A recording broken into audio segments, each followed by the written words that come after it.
Welcome to the Foul Play YouTube channel. Hello, everyone. Welcome to Foul Play's Open Mic number 51 we're doing today.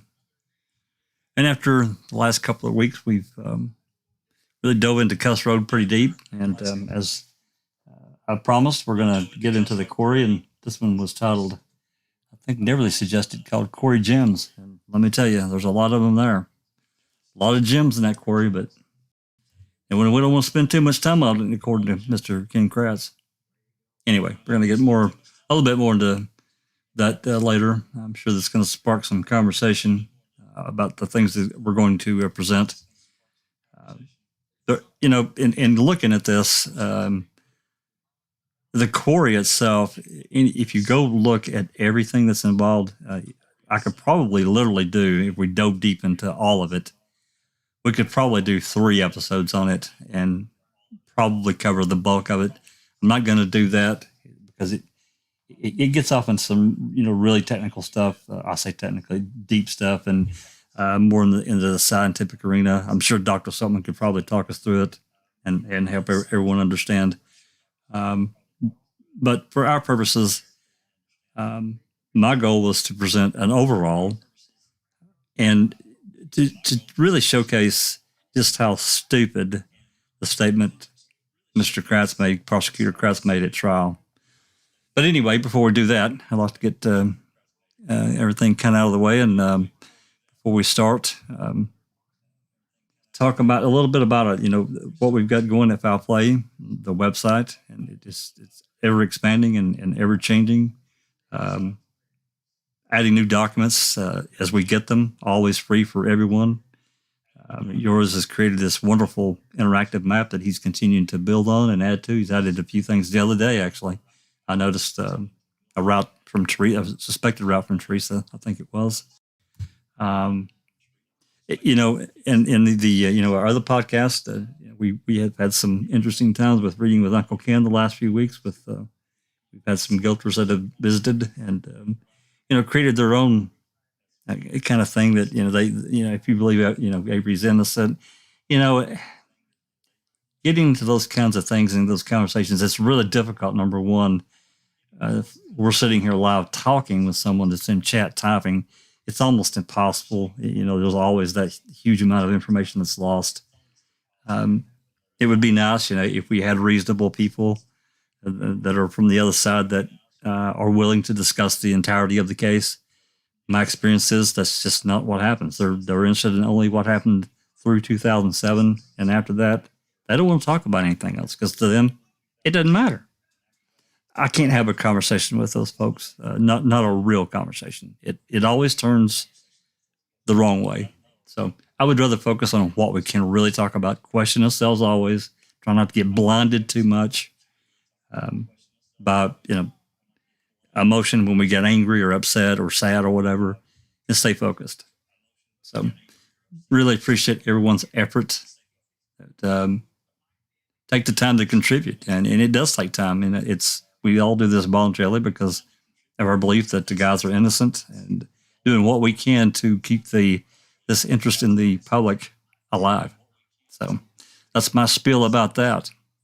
Let's get everyone introduced that's here in Discord with us. Hopefully Alice has finished feeding stuff in her face. just in time. I just finished the last movie. How you doing? Hi everyone in chat. Hi everyone on panel. Glad to be here. Nice to see you. Awesome. And Susan's here with us, but she is just listening in. She can't talk right now. And my good friend Joriz, great contributor. How you doing, man? Hi, everybody. Welcome. Well, nice to be here. Nice to see you in chat. And Susan's hoovering now, wasn't it? Well, she's busy, Oh, okay. Just Rhonda. Hopefully you're finished with the Lucky Charm. No, not quite. And the little cereal part's getting soggy. I'm trying to separate out the cereal from the marshmallows Oh. so that I can get spoons full of marshmallows and no cereal. Does anybody else do that? You just continue to fish that way in your cereal. That sounds like fun. Thanks for coming. It's great to have everybody here today, and welcome to everybody in chat. We're happy to have everyone here for a great discussion. Thank you. And Lady Neverly, your West Coast home. West Coast Homie representing. Hello, everybody. So happy to be here. This is going to be a good one. Thank you, Jack, for putting it all together. And hello, everybody in chat. Absolutely. Thanks for coming. And Sunshine Christina, hello. Hey, everyone. Happy Sunday. And Dr. Soapman, so good to come. Thank you very much, and good morning, and welcome, everyone. It's good to be here. I bet you Susan is vacuum cleaning all those bones at the quarry, right? Maybe she's got the impact, Doc. That's it. Good to be here. Good to be here, guys. Yeah, I really appreciate everyone coming. And, again, this quarry business, and I knew it, when I even started thinking about last few months of last year, talking about Cuss Road again in any depth and detail. I knew that, looking at the quarry, it was going to be a real piece of work. Just because of, number one, it's off of the Avery salvage yard, and what they found there is of great interest. And we'll get into the phone call that Sipple made, and a couple other phone calls that Joriz reminded me of, had actually had forgot about, that are of interest. There may be more, but these are really the really interesting ones that tie in with the quarry, and plus a report that Sipple wrote. And it just boggles the mind of everything. So I'm going to throw this up. If I can get over here to it. Let's see. I'm going to throw this photo up. Something that Mr. Kratz said, and I think it's a good way to segue into some of our next steps here. It should pop in there. And this is actually going to lead into, what I'm going to play about a 7 or 8 minute clip of a podcast that Dr. Soapman did. It's been a few years.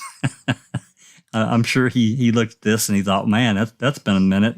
I remember listening to this long ago, but as I was going through and doing some research, I saw this in the playlist and I thought, you know what? This explains a lot. But he also, this quote here from Kratz, I'll just read it here. And this is from the full trial. This is from his closing argument. I think it's page 5390. He says, the bones were moved, but they were moved by Mr. Avery. There's not one speck of proof of that. That's totally him running his mouth. These bones in the quarry, I'm going to take about 20 seconds to talk about, because the best anybody can say is that they are possible human.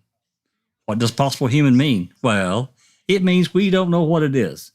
All right. And he goes on after this. I didn't copy all the rest of that crap that he said, because, I mean, to me, folks, and all that, anyone that wants to talk right now for a minute, if there was any way possible that Kratz could have put Avery in that quarry, he would have done so.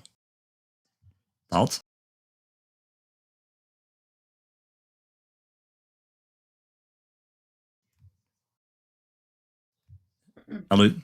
Anyone? Oh, okay. Yes. Oh. On you go, Rhonda. On you go.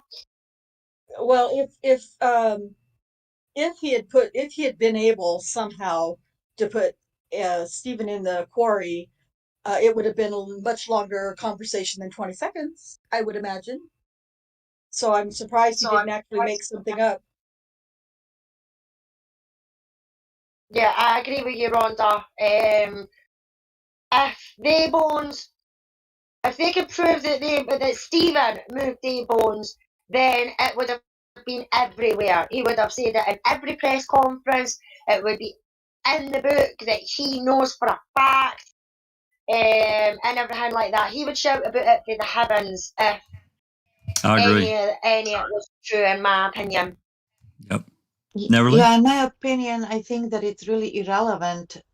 That thought is really ridiculous and irrelevant because, as Rhonda and Alice said, that was never an object of their conversation, their narrative, their accusations that Stephen had anything to do with the quarry, and they never tied him to there. It was always the garage and the trailer and the burn pit.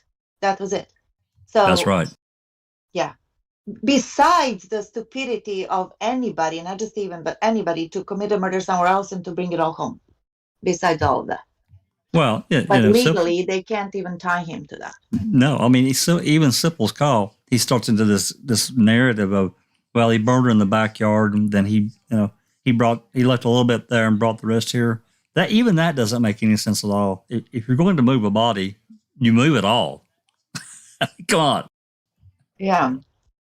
Ridiculous. So, Dr. Slocum? Yeah, I was just going to say the finding of the human cremains in the Manitowoc County gravel pit just made the story very, very complex.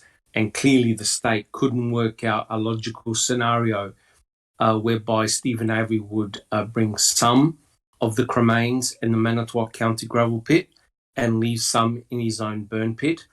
So the way Mr. Kratt solved this complex dilemma was he decided, no, he wasn't going to talk about it. And nor was his state's forensic anthropologist. Don't forget that one. Yeah, that's right. Jinxie. Hello. Darkside said in the chat, didn't want to talk about them, bit like the deleted voicemails. Yeah, exactly. No, they didn't want to talk about that at all. Speaking of chat, I'd certainly like to give a big shout out to everyone that's here. I'm going to go through a few names here. Let's say hello to Angie Dickinson. Thanks for coming. Eddie Gow. Let's see who else we have. Oh, we have Super Greeter Dark Side of the Moon and Super Mod Catnet. Woohoo. Katie did it. Paul Pliant. Hello. Pete Moss. Smart Duck. TJ Anderson. TTM Fangirl. She's my northern homie. She lives only a couple hours from me. Anthony, really appreciate everyone coming and participating. Let's see. We've noticed that several people have they've chosen to join the little membership thing. It's just gives a few other little options and perks. It's nothing fancy. Still the same content. No one's gonna miss anything. It gives foul play a couple extra bucks. When we get FOIAs or documents such as trial documents and that kind of thing. Let me just run this by you as far as costs. And I'm not trying to pass a hat or beg for money. That's not it at all. This thing about money, I've always had this really odd feeling about asking anyone for any kind of support in this arena. It makes me feel weird. And I know other people feel the same way because other people have taken advantage of that to make money. And that's not what this is. But I'll give you a little, for example. Back about a little over a year ago, we decided. I say we. It was really all of us that made this decision. But I wanted to know how many of Brendan Dassey's hearings that we didn't have, because back when we did the original crowdsourcing, we couldn't get everything. We had 2 fundraisers way back in 2016, and we literally couldn't get everything because trial documents, it doesn't matter what they are, they're $1.25 a page. So they're quite expensive. Anyway, there were roughly 10 hearings that we didn't have from Brendan. To get those 10 hearings was, I can't remember the page count, 600 and something, but nonetheless, by the time it was all said and done, was $840. And so, we do generate some income from ad revenue from YouTube, and we do use that, but that's not enough. We don't make that kind of money, guys. We just don't. YouTube, it's great. We get on here and do what we do, and there's a little bit of ad generated income, but it wouldn't cover that kind of thing. We can get small things, we can get smaller things, So to get this, we literally had to chip in and get it, and we wanted to do it. This kind of thing with membership, it all helps. And that's all it is. So we really appreciate everyone that's wanted to do that. And if you don't want to do it, that's fine too. I'm just as fine with us not doing it as doing it. Anyway, let's move forward here. So with that said, please. No, please. I joined, but my name is blue. It's not green. So I don't know if that happened to other because people. Because you're a mod. Oh, I see. Okay, never mind. Jack's TTM fangirl says, I hope every bit of my $2.99 month goes towards the back orders of buyers too, and anything else this team has to pay out of pocket, because you all go above and beyond. Thank you very much, TTM. Absolutely, and we appreciate it. Everything is tracked and documented that we do. Zoe is really good with making that that transparency with everyone. So I have an update on a FOIA for Brendan's stuff. Please share. So I thought, well, maybe they spliced that video that they showed to the jury, and everything that we see everywhere says one DVD. I asked for that DVD in December. They told me their equipment was down. It was going to cost me $12.60 per DVD. Now it is 3 DVDs, and it's $30 plus $15 shipping. So one DVD mysteriously became 3 at the courthouse within the last. How the hell is it going to cost $15 to ship? Were you shipping it to I guess, to you, because I don't have a DVD, I don't have a CD or DVD player. So surely they wouldn't charge $15 to ship that. It's not that far to me. Yeah, they're going to charge $15 to ship the 3 DVDs. This is from the court. The whole point is everything listed, even at trial, they listed as a DVD, one DVD. The trial on the WCCA website says DVD of. Yeah, I saw you. I saw you. Says DVD that Ken Kratz used with the zipper message on there. That list says one DVD for March 1st interview, and all of a sudden it has become 3. So I'm probably going to get it. I don't know where I'm going to come up with all the money for it. Well, but I probably will. We can probably help with that. You just let us know when you're ready, and we'll make it happen. But I guarantee it'll be not the spliced version that the jury saw. Well, that's what it just makes me doubt that they saw the real thing anyway now, because. Can you ask Barbara what it is? I mean, she should be able to give you some kind of description, because that's ridiculous. That's kind of ridiculous. She says 3 DVDs for Exhibit 213, which was 1 DVD when I asked for it. Then all of a sudden it's equipment damaged and they couldn't find where to, and then they come back and oh, the equipment's fixed, we can do it now. 3 DVDs. It don't make any sense at all. If you get a DVD and it's only got a little bit on it, then that's really kind of ripping people off. I don't know. Let's find out. Let's get together and we'll make it, whatever we got to do, we'll make it work. It's not that much. We can help. I think it's magic. Well, I mean, I'll say that I'm kind of voting for everybody here. We normally talk about it, but I don't think anyone would have a problem in foul play us helping get because it's not that much. So anyway, I wasn't stating it for that. I was just stating it. I know. I know. 3. I get it. My point was. Well, we've had so much problems with getting certain things that it's really become kind of an. I mean, I've got a open records request with the DOJ that I've had since the end of August. I still don't have it. It's still ongoing. It's not been denied. It was not denied.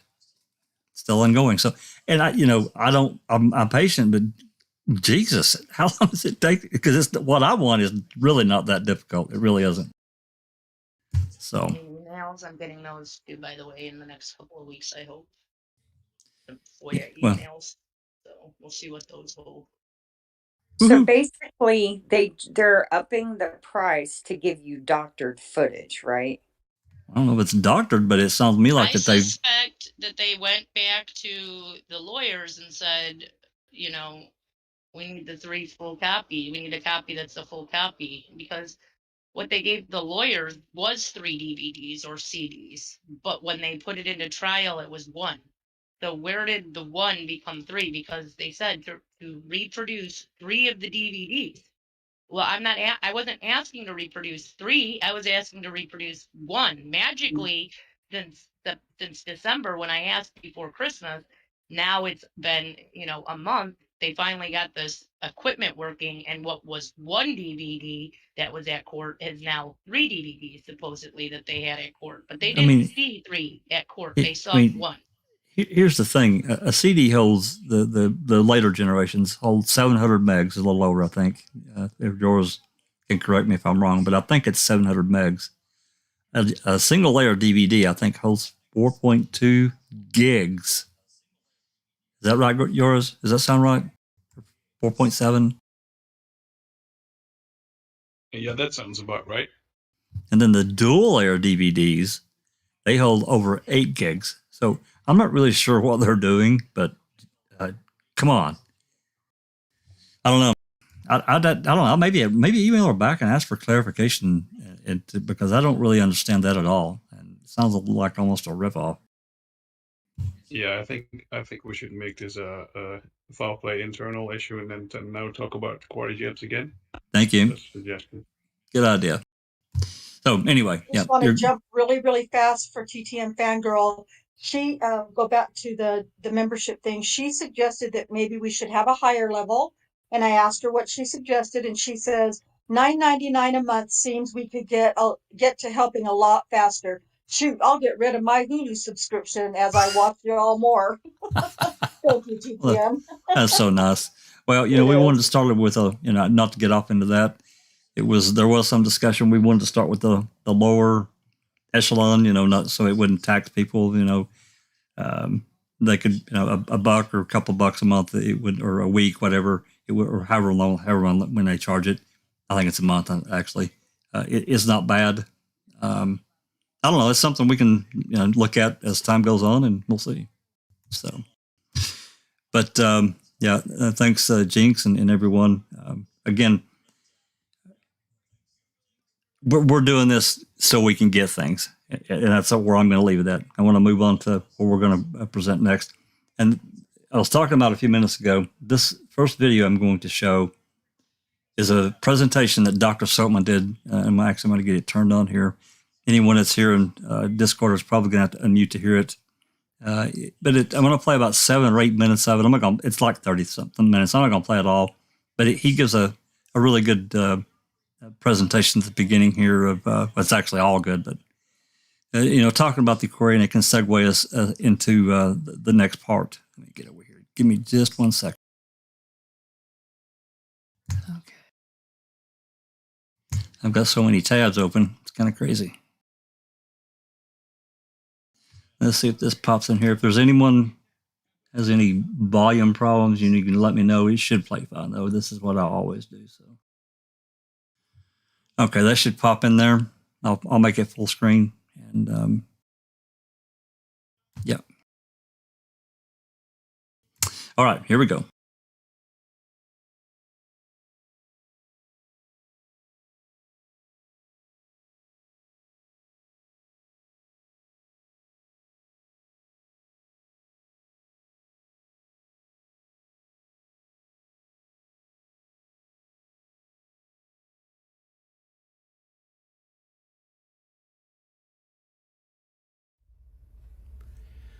Welcome everyone to part 2 of my presentation.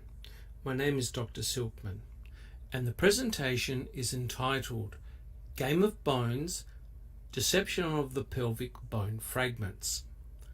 And if you could remember from part 1, essentially the main points from part 1 were that cremains were from one individual. The human cremains were found in 3 separate geolocations.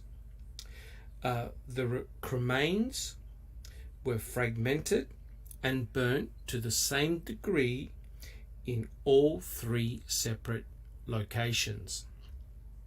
What I'd like to have a look at in part 2 is how the state and the defense were able to address the fact that there were human cremains found in 3 completely different locations, and also to examine if the state had used any form of deception for the judge and for the jury.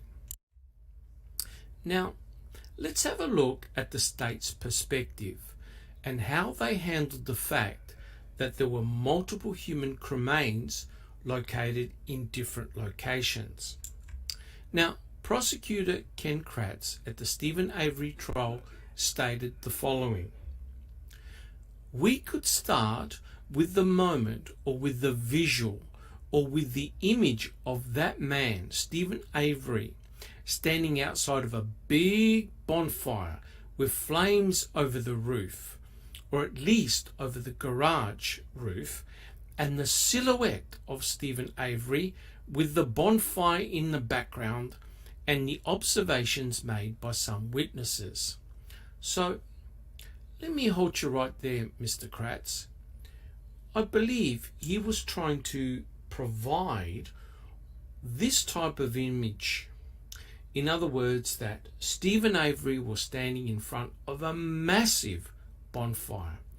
And he stated that there was this massive bonfire with huge flames because some of the witnesses had stated so. Well, I like to remind everyone that the witness that he was predominantly relying upon was none other than Scott Tadych. And of course, when Scott Tadych was interviewed, he was interviewed several times, and every time he was interviewed, the flames that he described that were present in the burn pit got higher and higher and higher. I'll continue. Can you all picture that?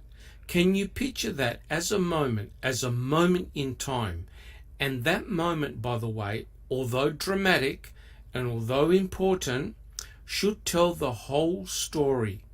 That moment of Stephen Avery after the murder was committed, of Stephen Avery tending the fire, of Stephen Avery disposing of and mutilating the body of 25-year-old Teresa Halbach. So it's pretty obvious that from the state's perspective, the Stephen Avery burn pit was the primary location of where Teresa Halbach's body was burnt. Nowhere else. He did not address the bones in any other locations. And the picture and image that he was trying to present was that there was a massive bonfire in Stephen Avery's burn pit. Of course, if we examine the reality, we can see that the burn pit, in actual fact, was very close to his doghouse,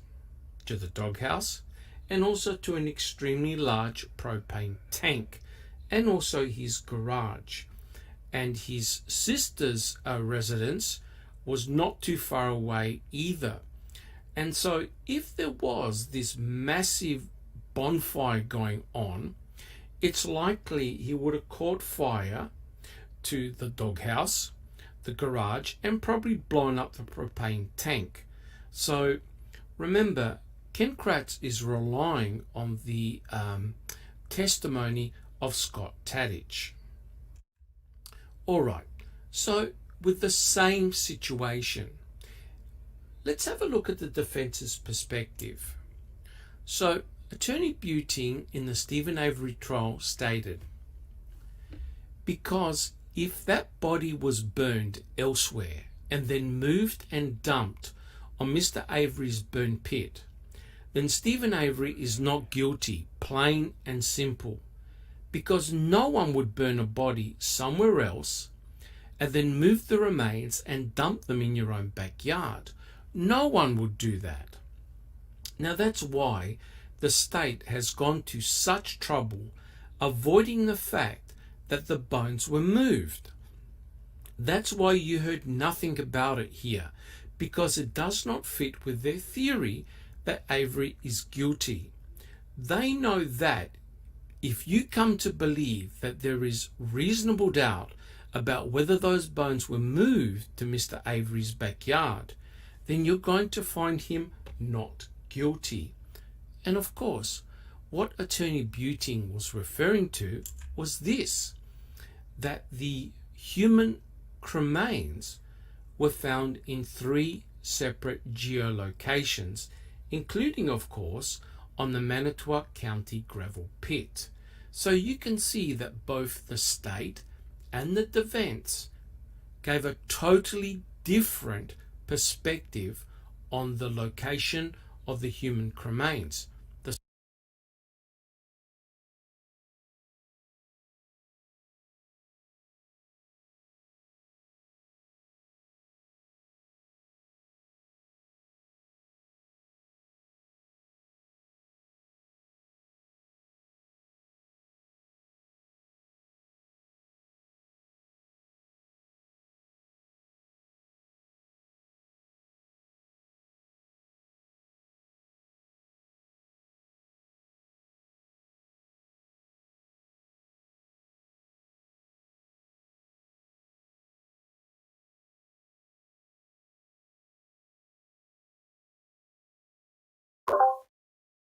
Jack, have you stopped that? Yeah, I was just going to say, did everybody lose sound or just me? Yeah, no, I've lost sound on it. I'm I watching it lost on my it. TV. Okay, you're out, Jack. Oh, I bet he's froze. Not even lighting up. Okay. Am I here now? Yes. Sorry. Apologies for that. So, I think that, let me go back and just re-say what I just said. I think from the state's perspective, Mr. Kratz, he had his say. He didn't want anything to do with the quarry at all. And Buting comes back, and as Doc presented, the reason why he didn't want anything to do with the quarry is because the bones were found in 3 geolocations. So, with that said, comments? So Jinx? not yesterday, the past couple of days, I've been in a group called All Things Manitowoc on Facebook, and it's interesting to see that some of the locals there don't even know that there is a Manitowoc quarry, let alone that there were bones there. So I put out the coordinates for the bones for 8675, the most common one we know about that Casey was trying to get her hands on that was found over there. And one person actually said, "Look, I'm not here to debate you, but I am very curious about these coordinates you put up, and where did you find that, and who wrote them?" And so I passed along ledgers. I passed along. I think I used Joriz's map, the location map. The interactive map, yeah. Mm-hmm, yeah. I don't know. I wanted to post it. I posted a couple of things so that they could go and look. I also pulled up the GIS where it shows Manitowoc Quarry is ownership of those 3 little lands over there behind Redon. And one of the commenters was actually Candy. You didn't know. It's not Avery anymore. It's yeah. Flashing. Yeah. Jack Williams said, did they mention how the bones got to the 3 spots? Well, there was some discussion at trial, but I'm not going to get into all that because that's a totally another thing, and that's what I'm saying. When you start talking about the quarry, it splinters off in like 50 different directions. There is some testimony though. I mean, if William's interested later, I can certainly give him some direct links to trial testimony. I'm sure Doc could do it as well.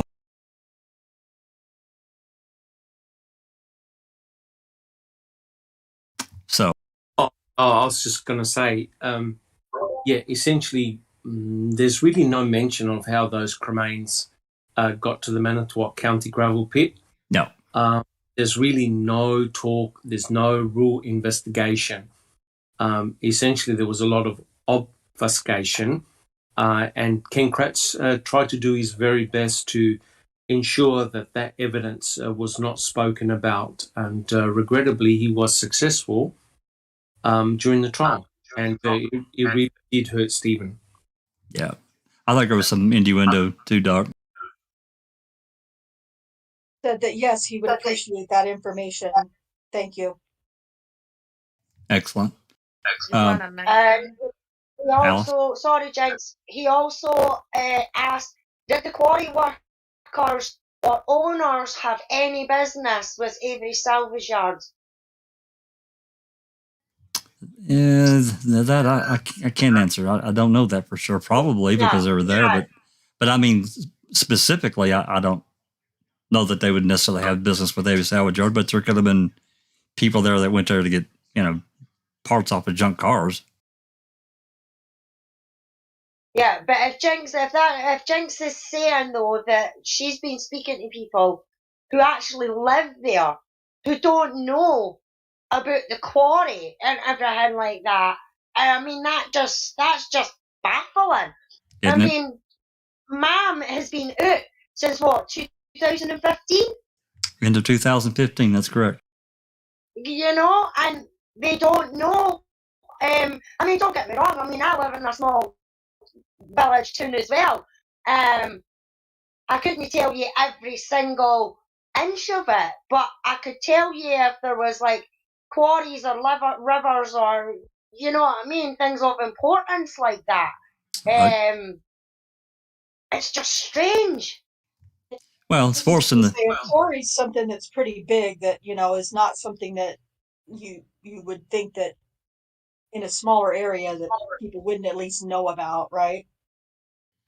It's strange. I mean, I came from a county that had a couple of quarries. One of them was really pretty big. I guess, unless you kind of lived on that side of the county, you might not really know how big it really was.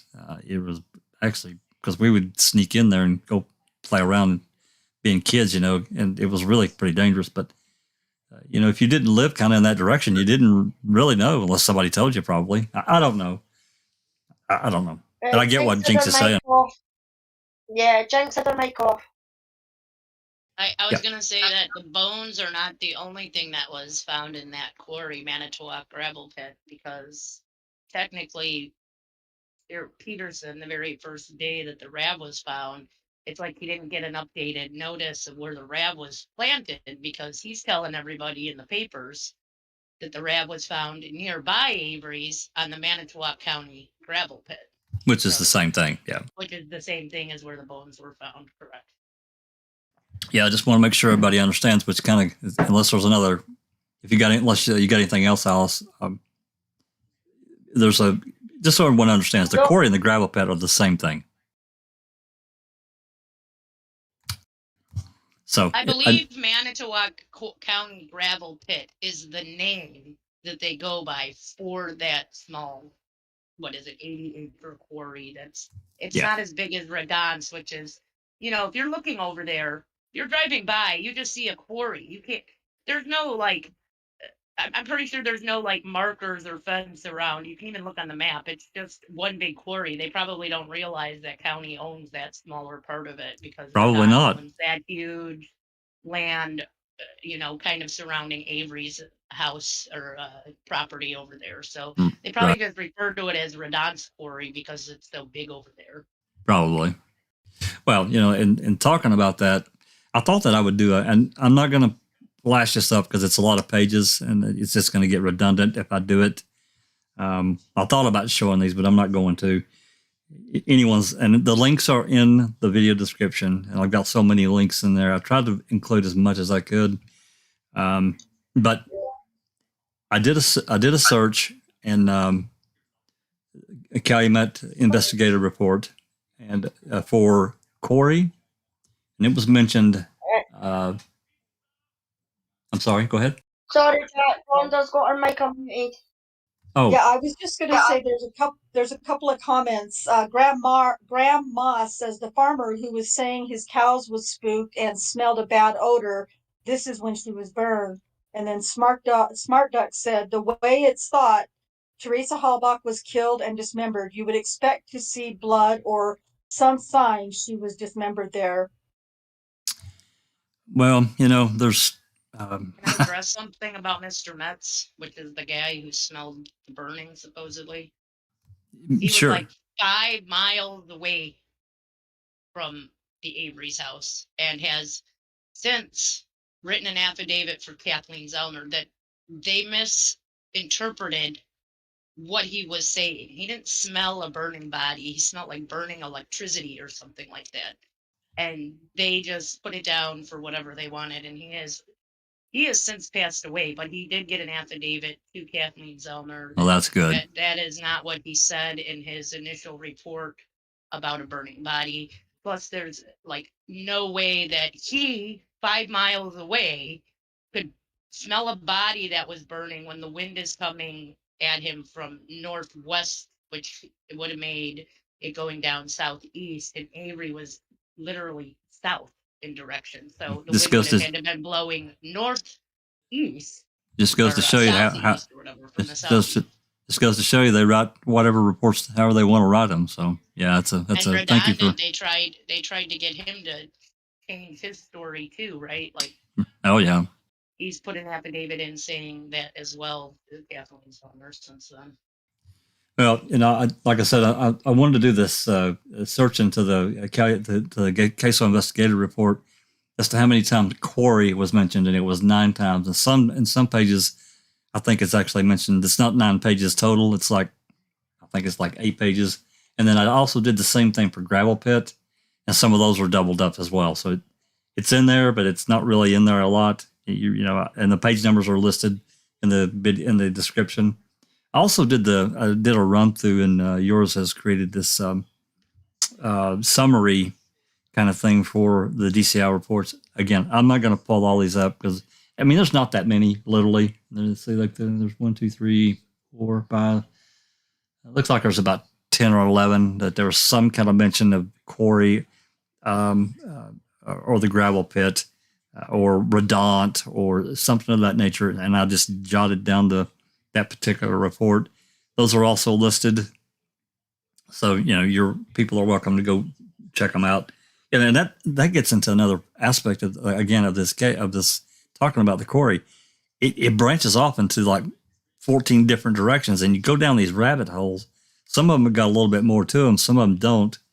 And I'm trying to encompass all this. That's why I'm really trying to do an overall of the Quarry and what it represented for the state, and as Doc has pointed out, and others so many times, of what they found there. And he did not want anything to do with that at trial.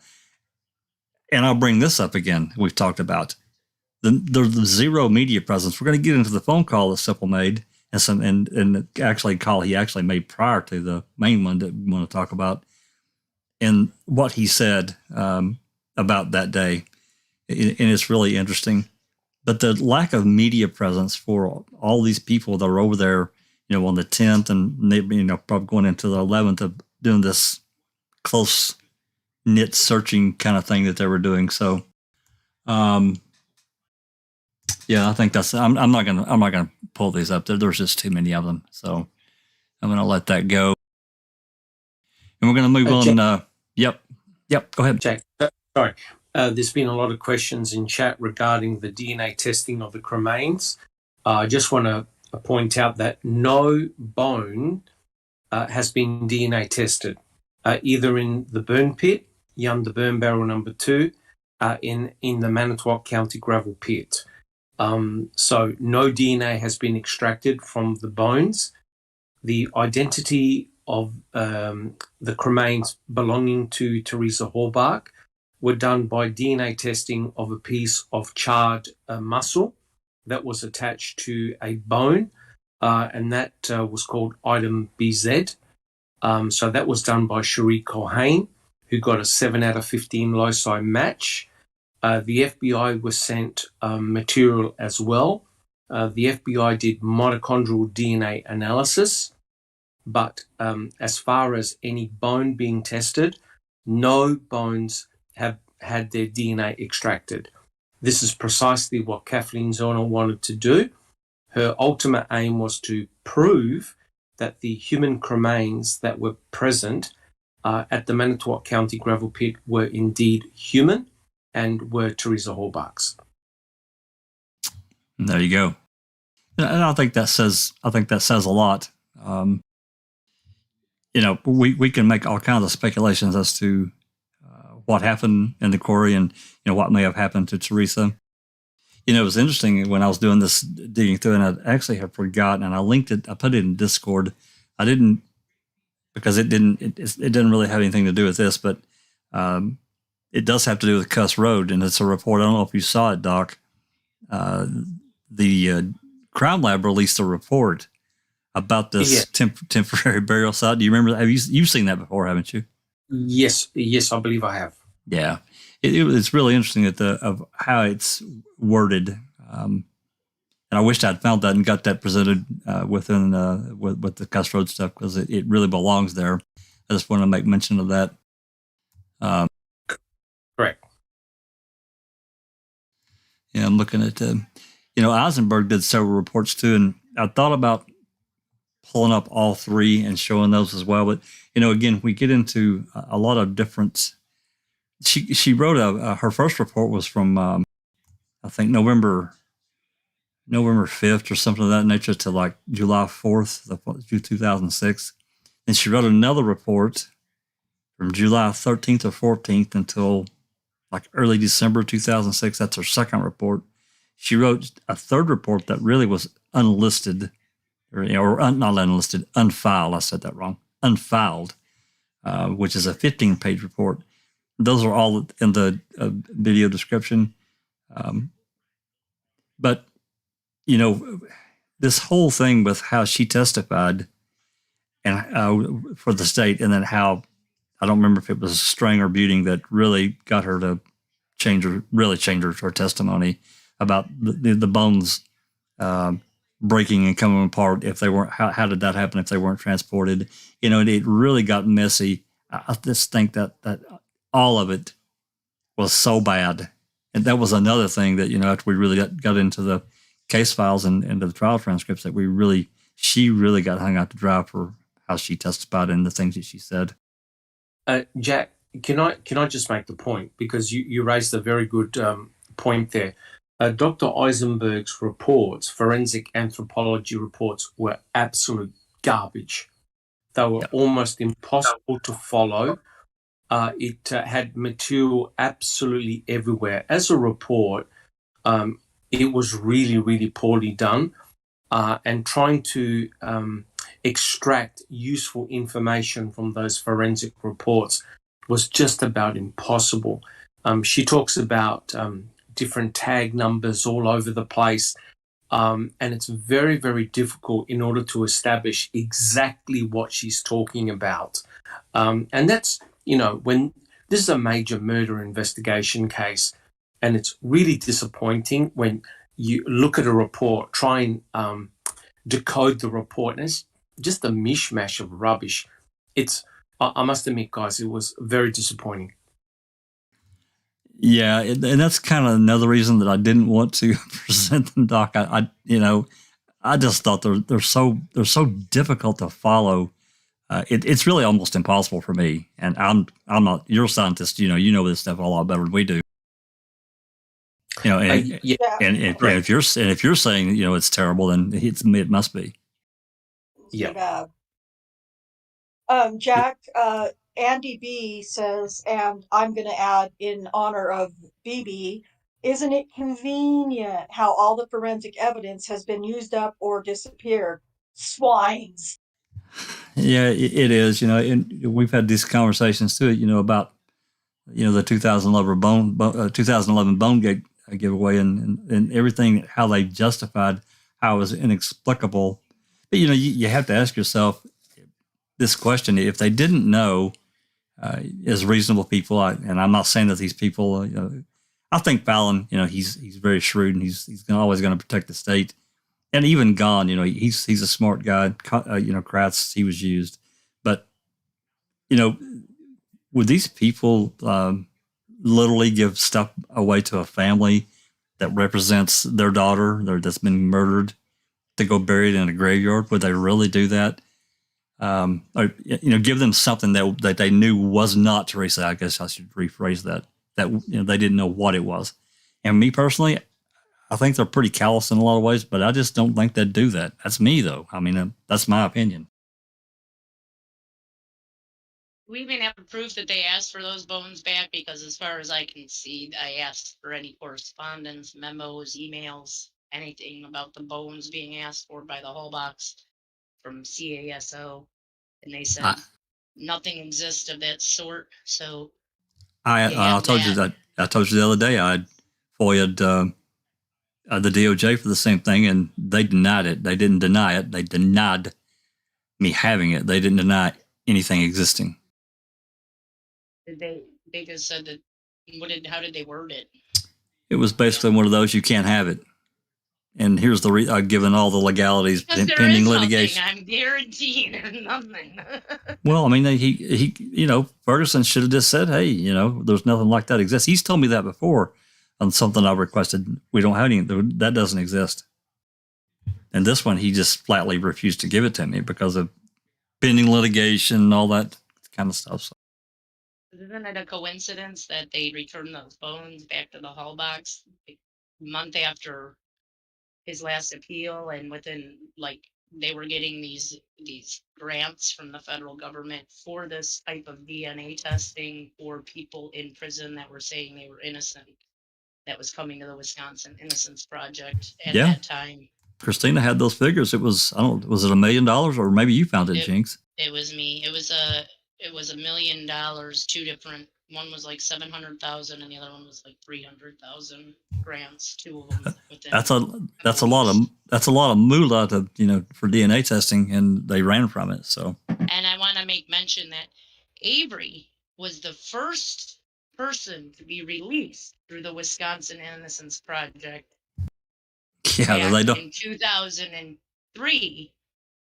He was their first success story, from what I understand, and that's why he was the poster child, because he was the first one that was going under this new law that they had created, that he had the right to test this evidence for new DNA testing and stuff like that. And then as soon as he was done with that and they gave them more money, it was like, nope, we're not letting them test anything. Let's get rid of it. Yep. That's what it seems like. Yep. Moss Okay. Says, Grandma said, asked, what happened with the bones? How just one had a bit of flesh to identify her? How convenient. And then Paul Pepiat said, someone should magnet fish those quarry pools and other bodies of water close to RAV sightings. The guy in the waders was looking for something. Well, yeah, that was that report. Yeah, that's an interesting report. That we talked about how there was basically a sale on November 8th for CASO with everything that was found. It was like bonsai. They found the key, and they just allegedly found this bone that was 6 or 8 feet away from the the burn pit. He goes and tells Sturdivant. Sturdivant comes over and starts poking around. They don't photograph anything. They just start like somebody's going to be alive in there, and they don't document anything. And anyway, that's getting off into another thing. It is very convenient. But I wanted I know yours can't stay with us very late because he's got new employment opportunities knocking on his door, but I wanted to let him talk about this particular thing, the interactive. Awesome job. I'm going to pull up here. Let me get off this. And I'm sorry, I don't mean to cut anyone off. Was there any other questions or comments before we get started on this? I was going to say, Jack 61, the important point is this, in that Dr. Eisenberg was able to examine all of the cremains, right? All of them, from all different geolocations. Her conclusion was all the cremains came from one human being. That's very important because she found no duplicate bones. So that's a very important point. It means that you didn't have multiple missing people whose cremains were scattered throughout, multiple locations. The cremains all came from one individual. And of course, we know that Teresa Horbach was missing. So it's rather disturbing and actually quite disgusting that Mr. Kratz did not want to discuss those cremains in the Manitowoc County gravel pit. The ultimate question has to be asked, why? Yeah, I agree. And, you know, I also think that, and we've talked about this as well, if those cremains that were found in the quarry, in the gravel pit, whatever, were not Teresa, then they've got a bigger issue. But I think they knew it was her. Or they've got another murder that they didn't do anything about. So that, again, that tells me they may not have known immediately, but at some point afterwards. This is me speculating. I don't know for sure. But to me, this is just a leap that I'm willing to make.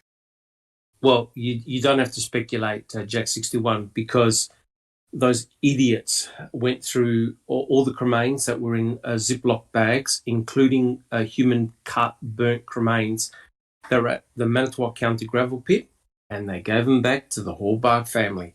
So hence, they knew a priori that those cut, burnt cremains at the Manitowoc County gravel pit were indeed from Teresa Hallbarg, which is completely shocking. Yeah, I agree. I completely agree. Okay. Anything else before we move on to the map and we get Joriz's input? He's done such a wonderful job. This is the last thing he added, wasn't it? Joriz, Teresa's suspected route here. Yeah, the blue route is the suspected route she took from her home to the New Holstein, and then up to the Zippers, and then to Avery's. So it has a bit of a zoom out level now. Right. Yeah. So, yeah. I pulled it up the other day and noticed that, and I thought, man, that's really cool. And it's really neat that you can. Yep. Did you pull that from her map that she actually had out to go from Schmitz to Zippers? Because there is a map she made. Just curious.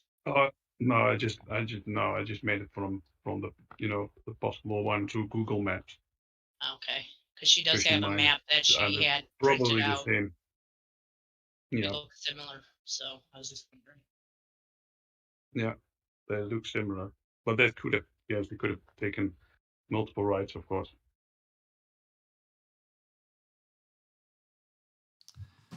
Okay, let me click off of this so we can get over here to the core.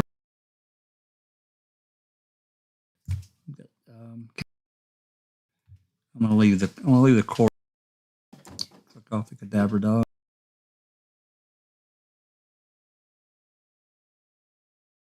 Do you want me to leave the human bones found highlighted? Impossible human.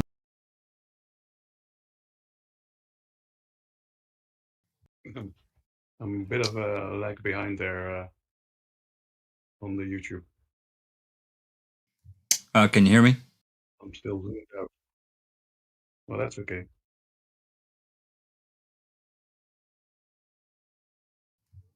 All right, I apologize for the lag. You're pretty far away, though. You're other side of the world from me, buddy. Yeah. Oh yeah, we're in the human bones now. So what I wanted to say that the bones they gave away were not only human bones, also possible human bones, as reported by Eisenberg. So they really wanted to make sure that not even one possible bone was going to be found in the hands of Casey and being made for Teresa's bones. So they want to make absolute sure they gave the bones back. Would you want me to leave all these checked? Because I've got the Quarry bone, the Quarry evidence, the human bone find, and the possible human bone finds. Do you want me to uncheck any of them, or just leave them all like they are? You can just it depends on what you want to see. Like Quarry evidence finds are basically the piles where they were found in. Yeah, the hold human on. Bones, so they are at the same spot. Okay, I've just left the Quarry evidence find. You'll catch up to it there in a minute.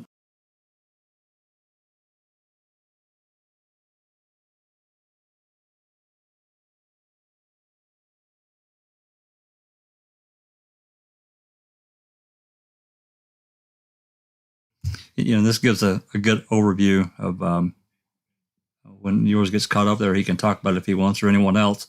Talking about collected from this particular location, 8478, 8479, 8480, 8481. You just look at all these locations. It's just crazy, and how far away, from the. I mean, some of this is, we see the salvage yard is not that far from this particular one, but some of the other ones is pretty far. Yeah. Yeah. Any particular ones you want me to select for you to talk about? Let me pull these photos up here right quick. We're going to be looking at some more photos too. Well, basically the one that is in the south. If you go to pile 3. Okay, let me get back over here to it.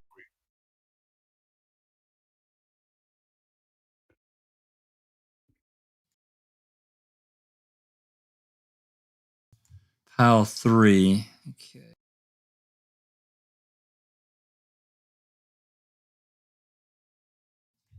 Okay, there's actually 2 pile 3s, debris pile 3 and debris pile 3, the right location. Yeah, I'm still looking at pictures where you just popped up. Yeah, it'll pop out. I'm sorry. I just want to put this in really quick. Paul Pepiat says, this standard of inquiry is why the guilters fear you people. It's awesome. It is awesome. Yours has done because the visual representation is everything. You can capture so much with this. It's just crazy. And then you can tie it to the case photos that we do have. We don't have them all, obviously, but man, it's just fantastic. A research tool. I love it. Yeah, that's pile 3. So this was actually a pile with buckets right close next to another debris pile, as per GPS locations.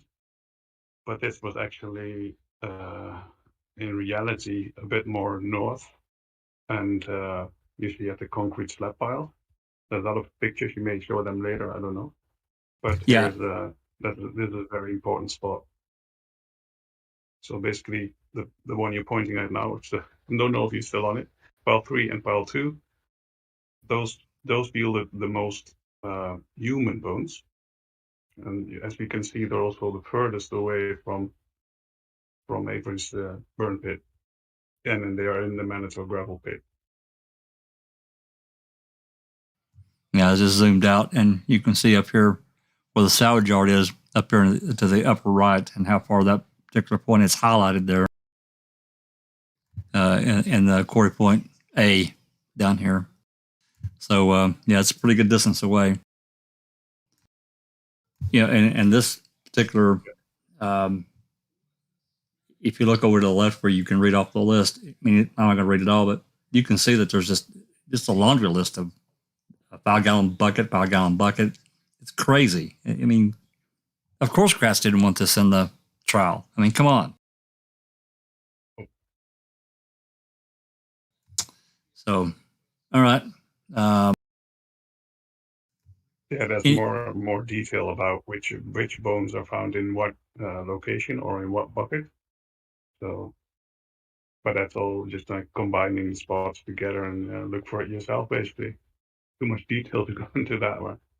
I thought I read in that group that I'm in with the All Things Manitowoc, somebody made a point to say that them moving the bones and the debris in those buckets was wrong as it is. They should have been using paper.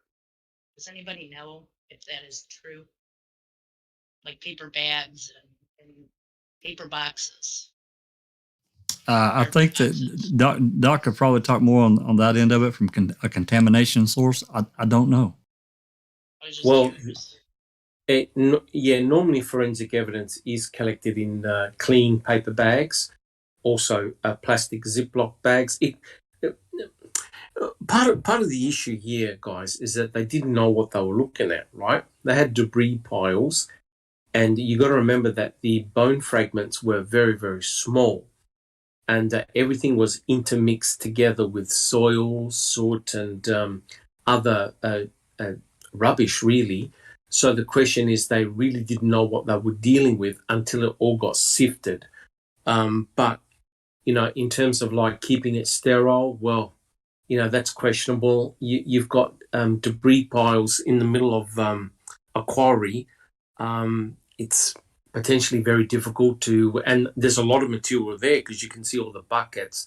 It's going to be very difficult to transport that stuff. So I guess using plastic buckets probably was the most convenient way to do it. Thank you. Yeah, I guess from a convenience standpoint, that stands to be true. I'm always familiar with police taking things away from in a Ziploc bag or paper bag, but I guess as long as those buckets were clean, I guess it's okay. Did those buckets come from Avery's? I think they did. As far as we know, they We weren't. don't know if they were clean. We There could be don't. contamination within that bucket then, right? Yeah. They Right. came from someone's personal garage. Yeah. It's a little strange. There's no such thing as cross-contamination. No transfer DNA either. Yep. Not in Manitowoc. None of that stuff. Not in Or Oklahoma Oklahoma. either. Well, I mean, the point is that if you just look at all these debris piles, that this was really my real point here, and is this is showing this really fantastic interactive map that yours has done. Let me get back on here.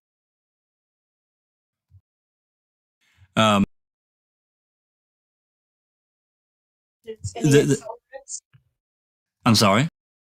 Paul Papiat was asking any accelerants. I don't recall there being any evidence of that. But That's a very, very good question. In fact, I was having this debate with one of the guilters. There was no evidence of any accelerant being used, and there certainly was no evidence of any type of, say, burnt rubber, because a lot of guilters say, well, she was co-burnt with rubber tires.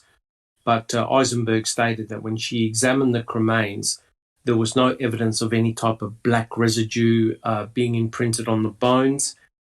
Also, when she opened up the containers containing the cremains, she noted no odor, right? So it begs a very interesting question. Exactly what type of accelerant or accelerants were used in order to cremate the body? We do not know. We don't know. But excellent question. Well, just to add to that, I'm sorry, Jinx. Just to add to that, though, when bones or stuff like that's trapped in a plastic bucket or a container, and they open it, it's been in there for even a short period of time, that odor is going to come out, right? What kind of odors are you talking about? That like gas or some kind of kerosene, wood or anything like that? Like any of it, she would have smelled. Like, is there an accelerant that she wouldn't have smelled? Like just burning it with wood, would that have been a noticeable smell? I mean, when you think about it, there's only a limited amount of accelerants that you can use, right? If you're going to burn a body. So it would have been pretty obvious had they smelt something that was a diagnostic, because that's exactly what firefighters at a crime scene investigation do. They look for the source of ignition. They'll also look for items that were used, potentially used as accelerants, whether that was paper, some type of gas. So they normally look for those type of elements. We get no reports of anything in this particular case. Nothing. Which is very interesting. I'm just kind of scanning through some of these that yours is linked in this interactive map. And we're going to be looking at some more photos too that he put together in a PDF that's really good. It's really more, this is a, kind of a broader stroke, but this other one that I'm going to show here in a minute, it's really interesting. Same photo, that zippered pouch. I'm not sure. This is some kind of, I don't know what that is. Looks like it's upside down though. I can't tell. Anyway. Anything else that you think is worthy in this particular list to point out yours? I mean, my thing was the overall.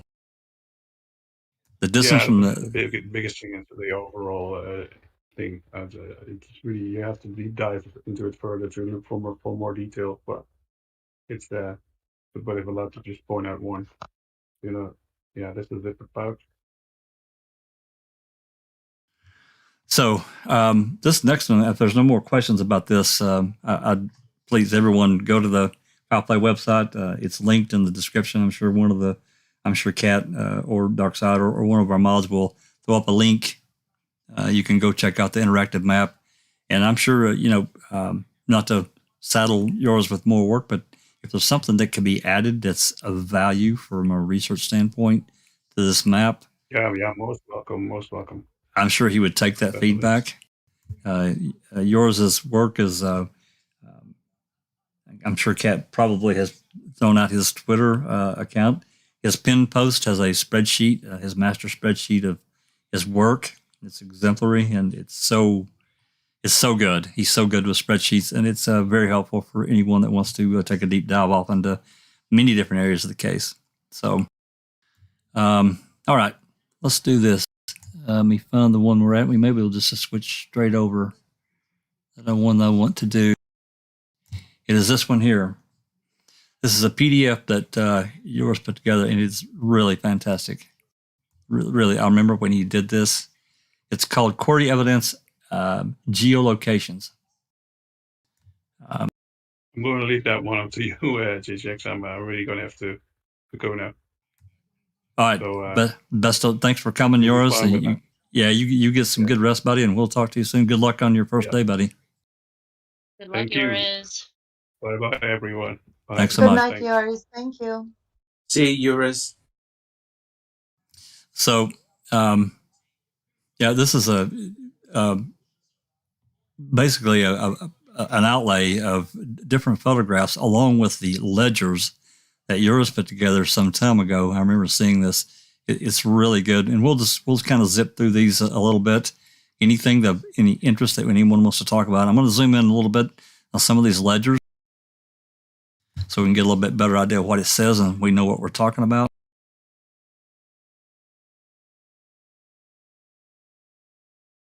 So, we've got a few here, 8478, 79, 8480, and 81. And, these I'll give, some kind of description. Let me scroll over here. You get some kind of descriptor, with, unknown melted atom with, clothing, fiber, but, we have, I think some of these, well, actually, I know that there's definitely was geolocation that was recorded for a lot of these items. So that was very helpful to be able to take these and plug them in, and then to be able to take these photos and attach to them. Again, I think it shows the level of whatever Kratz was thinking, and the rest of his the other two prosecutors, like, we got to keep this out of the trial. I mean, not to, harp too much on the trial itself, but can you imagine what all the jury didn't see? I mean, as a juror, I would be absolutely just mad as hell over this.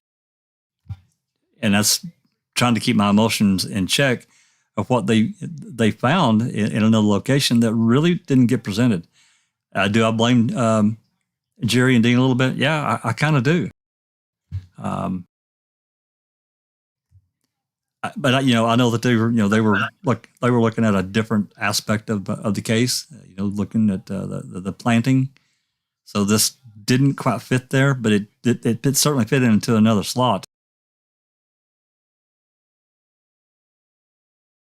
Was there a question? Yeah, definitely, Jack. I mean, at least over there where you are, your jurors can actually do interviews and things like that. People can talk to the jurors. But here in the UK, a juror cannot talk about a case, or else, if I'm remembering correctly, they can get done with contempt of court. All the stuff that's came out about Luke's case now. If I'd have been on that jury or even Brendan and Stephen's case, if I'd have been on the juries and I've sentenced them to life in prison without parole for Stephen and Brendan, and then I find out all this misconduct and misbehaviour and everything like that, I'd be seriously wanting to have a word with myself and be shouting it for the heavens that because I never had all this information, that I have now sent somebody to jail who really shouldn't be there.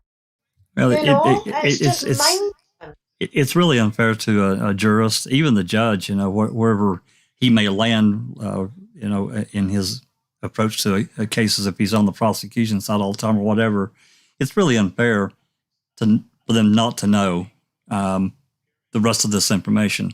They can't make an informed decision. They can't. Sorry.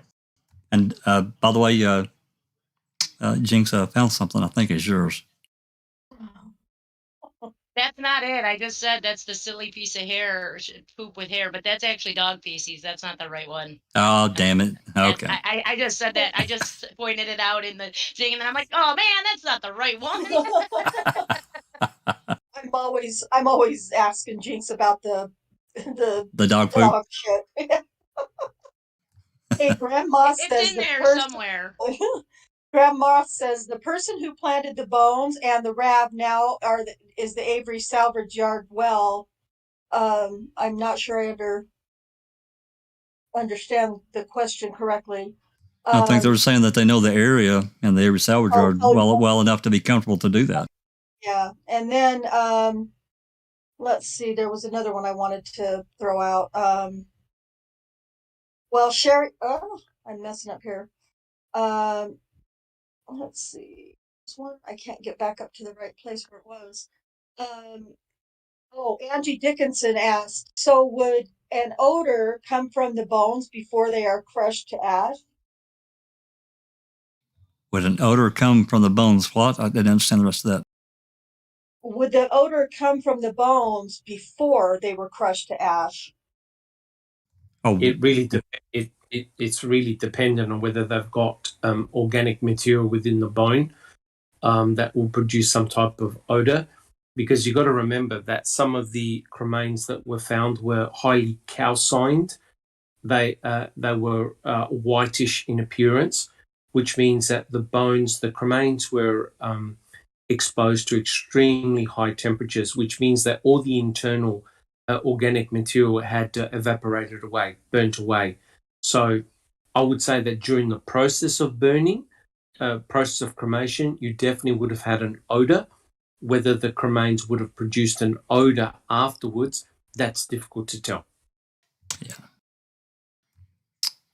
And by the way, I did find your dog stuff there, Jinx. This is the one with hair. I also want to note that Joriz found that this location would have been closer to south near where a necklace was found. However, the picture shows it more on that in the front of that quarry area, or I don't know if that would be, it'd be the north side of that quarry area where there's that little stretch between Avery's and the Cuss Road. So I'm a little confused on exactly where it was found now, because its location is by this necklace, which was more towards the south of the quarry, the north of it.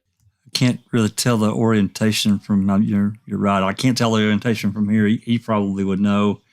And that little map over there on the left, I don't know if we can tell from that or not. Let me zoom in here a little bit. I told him, I said, this is in the wrong spot. Why is it located here? This was not where it says it was located. And he said, but look at the picture and the H, because I guess they marked it as H with the little tent, which shows it actually closer to that little area between Cuss Road and Avery's, and not at the more southern area. Right. Manitowoc Quarry Pit. I guess, they just don't know how to do their jobs over there, and they just mark whatever they want to, it seems, and do whatever they want. They don't seem to really care. Yeah, and if everyone's noticed, a lot of these descriptors now have the actual coordinates in there. They got plugged in, which is interesting. It's helpful, so we know where they're at. Says, so he pulls off the forensic cleanup of the century, but leaves the key and dumps the, jump there, and dumps the, sorry, I lost her. Oh, and dumps the bones in his garden. Yeah, that's what we've all been lamenting that for a long time. Mm-hmm. And then Mazzy said, did they have an expert in the burning of materials such as bones, etc.? The state or the defense didn't, to my knowledge. Well, they had, what was his name, Doc? Fairgrave or Fairgrave? Fairgrave? Yes, correct. Dr. Fairgrave. Correct. He was the defense's anthropologist, forensic anthropologist. Correct. My bad. Okay. So here's another debris pile. Yeah, TJ Anderson Jack also says also removed her DNA from the key as well as house keys, etc., but left his own. Yeah, I mean he's a genius. He's a genius at certain things, but no a genius in everything. Silly enough to leave the car on the property. He's silly enough to leave the DNA, his DNA on his keys, or on the key.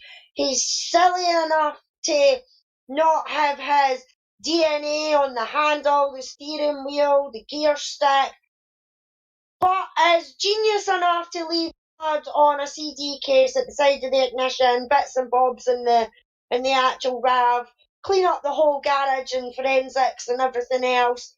It's just Well, yeah, I mean,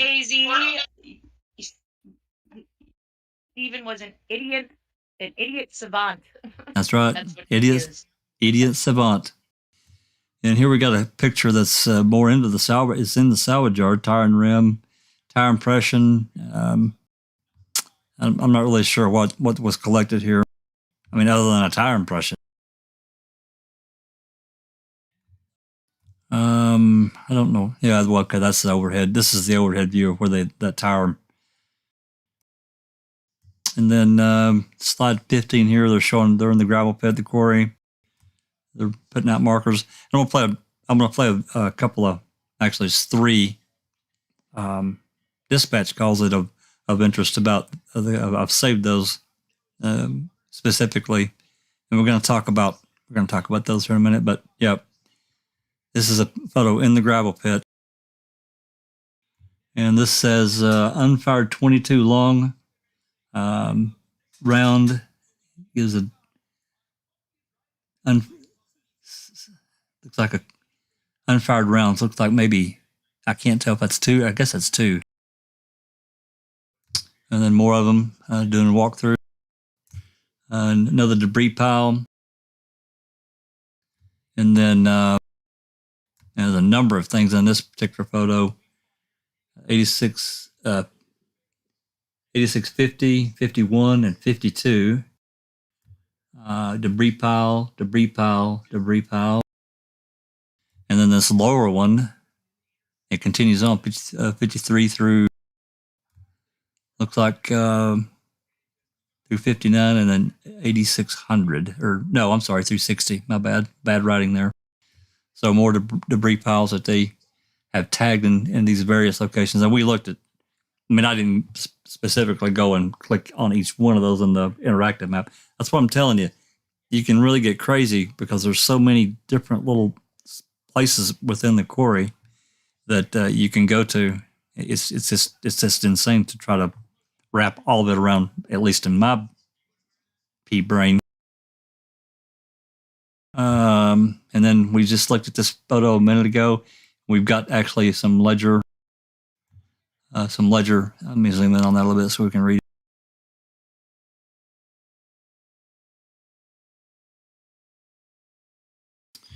Looks like we got 61 through, that one's been marked out, 64.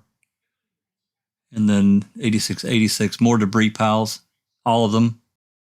Looks like, yeah, they're all debris piles.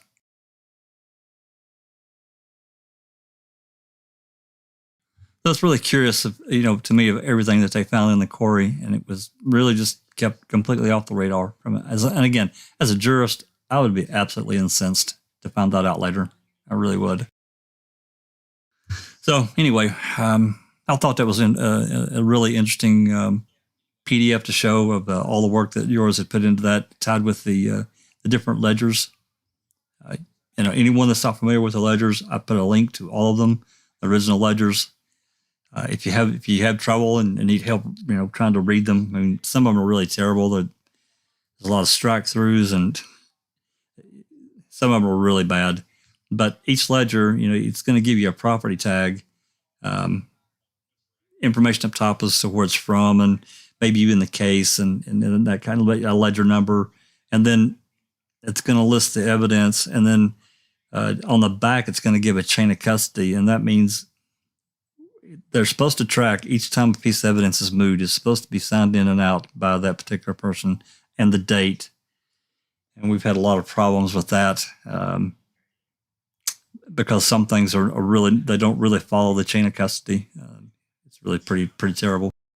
So anyway, any questions, comments before I move on to our next segment? It's going to be 3 audio calls and a CASO report that I'm going to read because it really bothers me about what happened here. Hello, Checking Convictions, Linda. Thank you for coming. Didn't see you in the chat. I'm here too. Hello. Thank you. I know. Thank you. I saw that. And I've been off on another screen. I only have the one monitor, so I'm limited. Yeah. I have to alt tab. Long drive from my daughters. It's a lot of fun. Yeah. And it's nice and that's okay. And nice and warm there too, right? Nice and oh, it's so warm. Short weather. Yeah. Anyway, any questions, Alice, Rhonda? Anything we need to cover? Just a few passing comments. I shouldn't say passing. I don't mean to make them unimportant. Paul Pepiet says the jury could be the undoing of this. One more comes forward and it's game on. And then Angie Dickinson said, no one knows yet what KZ new evidence is yet, do they? And I think some of us responded, no, we don't know. And yeah. Yeah, we have no idea what she's got up her sleeve. And I guess I'm like maybe Doc. I hate to even think about speculating on what she's doing. I have no idea. Hopefully 2 new rolls of film developed. Hey, wouldn't it? I'm hoping she's got a whistleblower that's decided to take the 100 grand and whatever.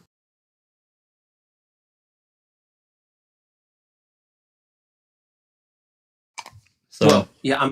If I could just add the comment, well, we really don't know what Kathleen Zellner's up to, but you can actually tell from your presentation today, Check 61, that this was information that was not presented during the trial. And, we're all aghast at seeing all this info. Could you imagine if the jury had access to this information back in during the trial? And, the real hard questions were asked. In essence, Ken Kratz basically was able to keep everything quiet and make sure that nobody asked the real tough questions. And presenting information like this is very devastating to the state's case.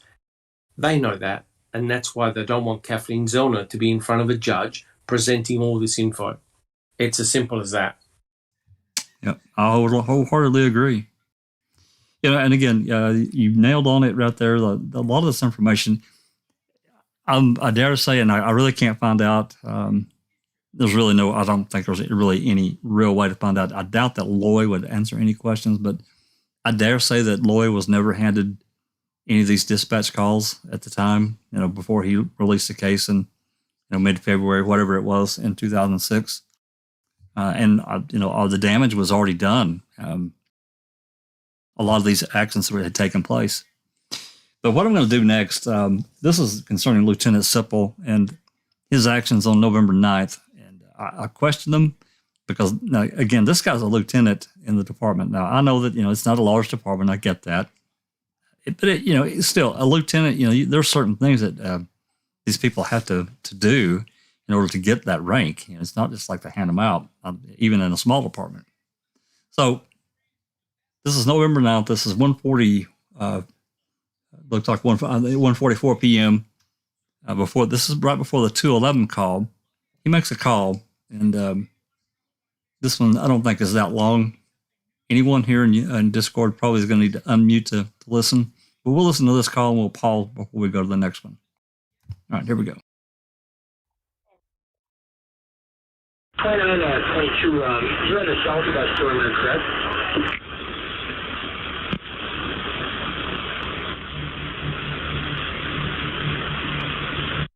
I've got a DCI engineer. I think we're going to go down and take a look at those items that he found in that other quarry that we looked at this morning.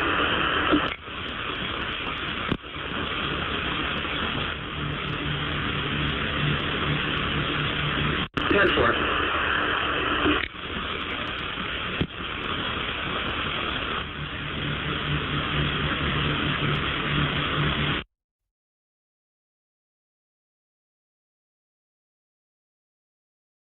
And it's really unfortunate. We really can't hear the other side of that conversation. And that happens in many of these CASO dispatch calls. We only get one side for whatever reason. I can't answer why. I'd hate to even speculate to say, well, they blanked it out. I don't know. Maybe the equipment just didn't pick it up. I don't know why.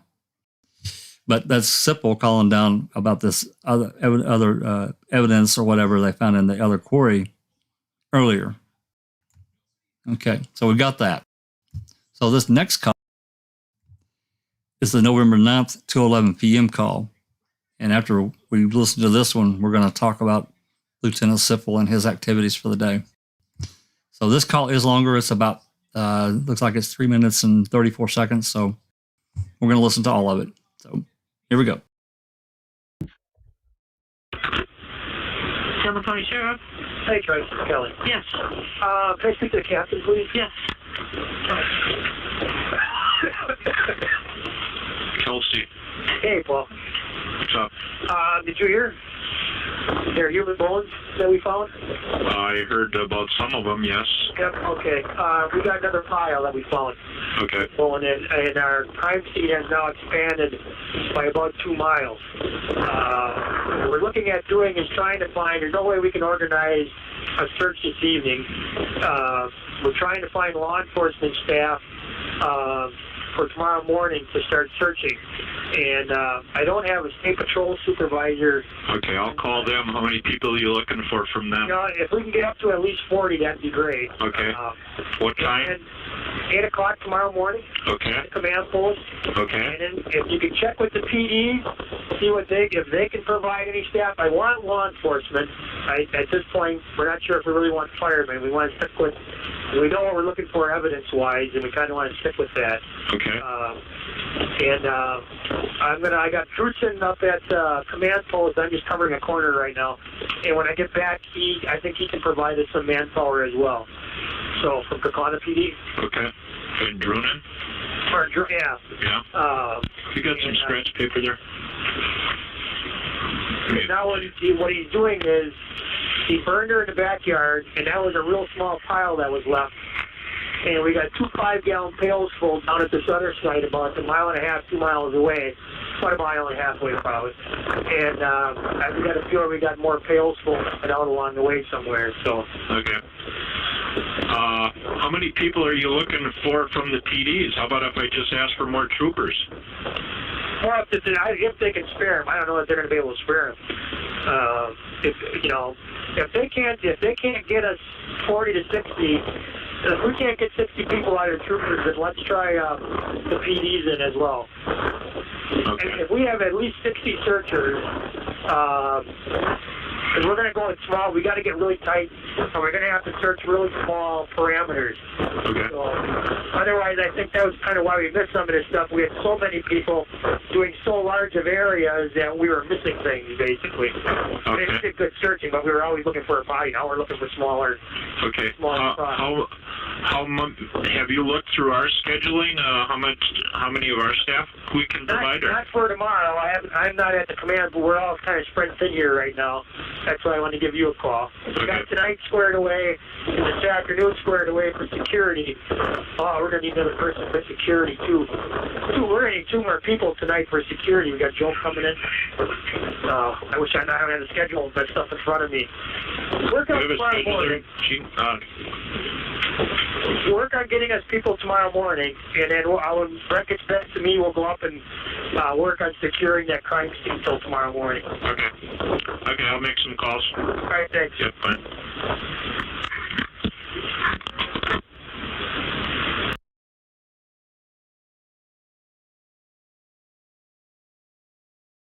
Well, wasn't that a mouthful? There's so much in that call. It just kind of really blows me away as to all the information that we can really take out of it from what he's imparting to the captain. First he's needing 40 to 60, or he needs at least 40 from the state troopers, whatever. Doesn't want to involve no firemen or other searchers. He wants cops. Okay. And then that number gets up later, 40 to 60. Well, at least 50, from the troopers. And if we have to, we can involve other police departments. And then his flippant comment, I call it flippant because he has no proof that Avery did anything. He says he burned her in the backyard, left a small pile in his burn pit, and hauled the rest over there. What? We talked about this earlier. I have a real problem, even with someone that, Avery's not he's not a genius, but come on. If he's going to do something like that, even he's smart enough not to leave some of it behind in his own burn pit. I mean, that's just dumb. This is tunnel vision because he's still thinking it's Avery, even though evidence is now pointing to someone outside of the yard. He's still going to, his whole scenario is Avery still did it, and he moved the bones into the quarry instead of thinking, well, maybe Avery didn't do it, and somebody moved the bones into Avery's. It was so one-sided that it just shows their tunnel vision yet again with that call, in my opinion. I agree. Alice, do we have anybody here in chat that needs to talk? And Rhonda, do we have any questions, comments? Well, there's lots of comments. Let's see here. Were any of these calls used to try? Is this me? Iced Coffee says, were any of these calls used at trial? I responded, I didn't believe they were. Jinx said, no, they were not. Correct. Paul Palpiet said, only a little pile at Avery's for the moment.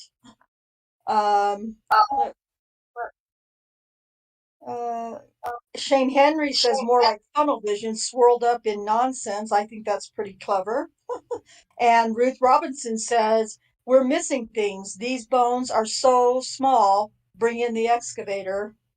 So there's just some, we're just kind of mocking a little bit, I think, in chat, some of us.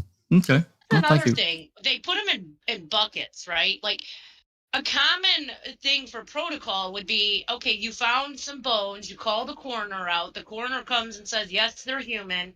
They come out with, like, an anthropology team that, like, brushes gently all of the dirt away to find each little bone in that pit. They don't usually just carry them away in buckets, do they? I mean, they grit it out and everything. Like, I don't know if you followed the Vallow case, with the 2 kids that were missing that they found in that guy's backyard. They went out there, they put out stakes and had, it looked like string going in a grid, so they could do each little square by itself in this. That's grid. Right. They section it off. Do that here. Yeah. They section each piece off and then they peel away each piece. Go ahead, Alice. Yeah, and every crime thing that I've watched, whether it be film, documentary, series, or whatever, it is always gridded with string or flags or something like that, and it's laid out and they take it piece by piece, bit by bit, because they don't know how bones are there, and depending on how the what's happened to the bones, they could be fragile. You know, so that's when they come out with the rebrushes and everything like that. And none of it was done. That's right. With all the piles that they're finding in these bloody bones. Well, it's I don't know, but there's another case in California in San Joaquin, how do you say that? Where the speed freak killers had some bodies that they had buried. And the families actually sued them because of the way they excavated these two victims and mixed all their bones and everything else. So my question is to the Hallbox, to why they find it okay for their loved one's body to be treated with such disrespect, indifference or something. I don't know disrespect, because that's not usually what happens in these murder cases. I agree. Sorry, I just wanted to butt in there. Sorry. All right. Rhonda?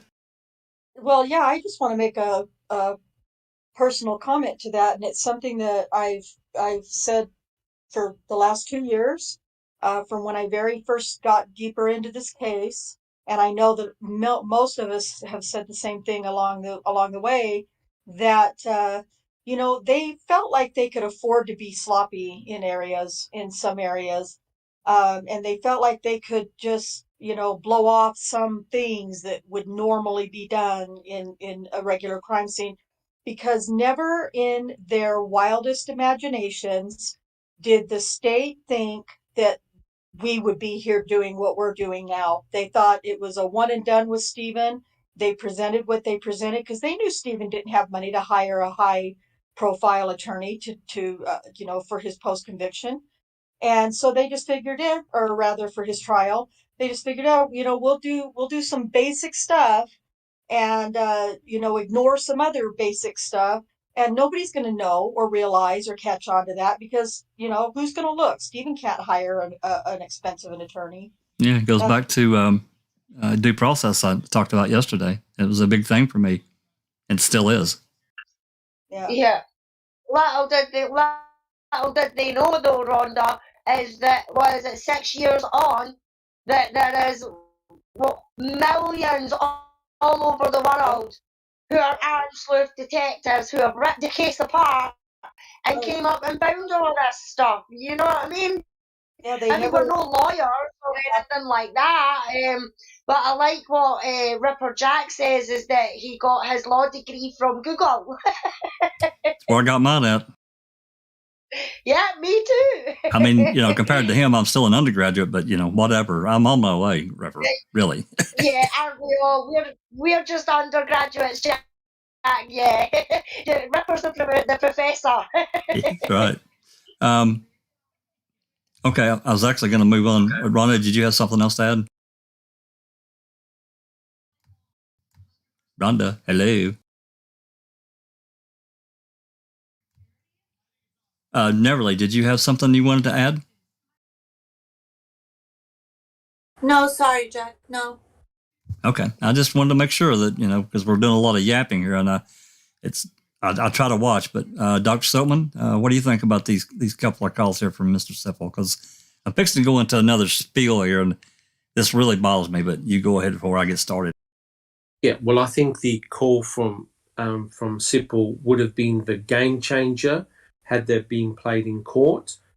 It clearly indicated that the crime scene, that the actual crime itself was much more sophisticated and complex than what the investigators put forward in the trial.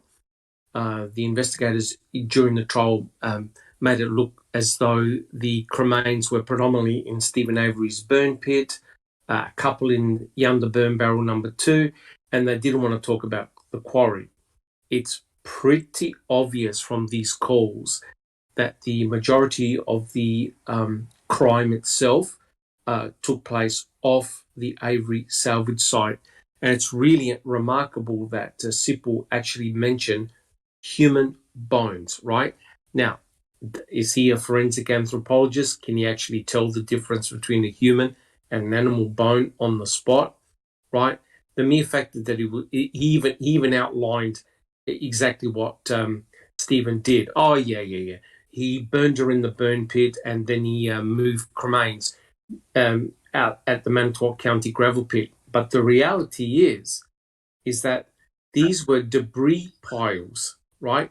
There was no main burn area, no Right. debris piles. So the question is, did they actually discover what the primary burn location is?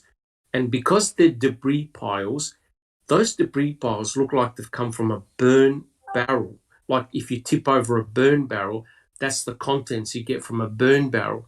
And that's precisely what Dahan and Kathleen Zellner are going with, that Teresa Horbach was not burned in the burn pit, but actually she could have been sequentially cremated in a burn barrel and dumped. The burning process was dumped at the Manitowoc County gravel pit. And that makes a lot more sense and may explain why you have a couple of cremains left in Yonder Burn Barrel number 2. That's, you just Then my freaking nailed it. question is, what happened at Cuss Road? Because if the bones were burned in a barrel and dumped at the quarry, and then essentially put into the burn barrel number 2, which we know burn barrel number 2 was what, the barrel that went to on the 6th to the CASO, looked through on the 7th, brought back in a vehicle, the 7th off of Cuss Road, and then what, now magically there's bones and stuff in that one. So what exactly happened at Cuss Road? If the bone, like, did they find the body there on the 7th and then burn her in the quarry in a barrel and dump it in the No. And that makes no sense either. Then Cuss No. Road Well- is just a red herring. Nothing happened at Cuss Road. Well, because I mean, everything is in the quarry. It could have been something happened prior that somebody else was doing, left her there in this, temporary barrel spot, and then went back. I'm just throwing it out there. I don't know that. I'm just throwing out another scenario. I don't know. I mean, Nosy Wren has says, why have they never had to explain keeping the coroner off the scene when she had the ultimate authority? Yeah, because there's no answerable authority. Another coroner come in. I mean, I've had the exact same questions, Jack. You know what I mean? They said in trial that she was a conflict of interest, which was a load of rubbish because she had nothing to do with the 85 case or anything like that. Whereas the officers that were involved in this whole case had many a conflict of interest than her. Especially the civil suit. Why have they never properly been questioned about that? You know what I mean? Absolutely, especially the civil suit. We got Colby and Link. They're running all over the place and being part of the investigation. I don't care if they say there were resources or not. They were part of the investigation. So they're a much larger conflict of interest to me. Always have been. And it's an excellent question that Nosy asked. I just don't think we have an answer because nobody's willing to step up and say, "Hey, what are you doing?" They wanted it that way. But I did want to say hello. I did want to say hello to a couple of people that have joined. Nosy, one of Sherry Lynn. I didn't see her earlier. Hello. And Colette. Hello. Thanks for coming. I think that's it. Go ahead, Doc. I was going to say they actually should have stopped. The detectives, the searchers should have just stopped and called in the FBI. This was huge, absolutely huge. And the mere fact that they meddled with all these different sites, they completely ruined a proper and thorough investigation. So it ended up being a jumbled mess. Essentially, what should have been done was no one touch a thing, calling the FBI because this was a very complex crime scene. This was not a trivial, hey, let's find a body in a specific location. This is the dissemination of human cremains in multiple locations. This is akin to what Sean Rudy did, right, to his wife, Christine. Absolutely. She was spread out in multiple locations. You have something very, very similar here. You've clearly got a cremation event, right? You've got, they eventually find a cranial bone fragment with 2 bullet holes in it, right? But the problem is, this is a very complex crime scene, right? As soon as you start moving forensic evidence and placing them in buckets, etc., you're really destroying the in situ evidence. Like I said, they were way over their head. And the mere factor that you heard from Sipple talking about human bones and what Avery did and stuff like that is just ridiculous. It's because rubbish. remember, Dr. Eisenberg hadn't even examined the cremains yet. I know Bennett did a day prior, but how in the hell? He hadn't even written his report yet. So is Sipple now got Nostradamus syndrome? Everyone's got this incredible insight. They find these cremains all over the place. They haven't even sifted the buckets yet, and he's making these grandiose statements that he needs, 60 to 80 additional searches? Oh, my God. What have we got? A killing field out there? We got, 20, 30 bodies? We got one. And even that, they couldn't do it right. It's a mess, a disgusting mess. And no media presence. I also was reading through, I think it's actually a Wisconsin crime scene thing, and they say in their little pamphlet on how to assess a crime scene or a murder scene or, whatever their scenarios are in this little pamphlet. And one of them is to not bring thousands of people in, hundreds of people in to walk all over a crime scene, that you should use as little personnel as possible on a crime scene. That's right. The more people you put in there, the more contamination of the crime scene you are risking. So here they are. Everything they've done in this case is just out, not even to their book. It's like they took their book, ripped it up, and threw it away and said, we're just going to go about this in a way that totally looks like it's planted. I mean, because of all those things they did not do. That's right. And that was a major complaint that, that we went, a lot of people said way back, is they just completely ignored their own simple procedures. Just ignore them. But Rhonda and Doc. Jennifer Manning says, has a question. Did the defense or his appeal lawyer ever have this call? I can't answer that because I don't know for sure. I would almost say for sure that Lloyd did not have these the Calumet dispatch calls of that week. I don't know about Buting and Strang. I don't think they did, but because I don't remember seeing it specifically in the discovery emails that were sent. So, Alice, did you have something?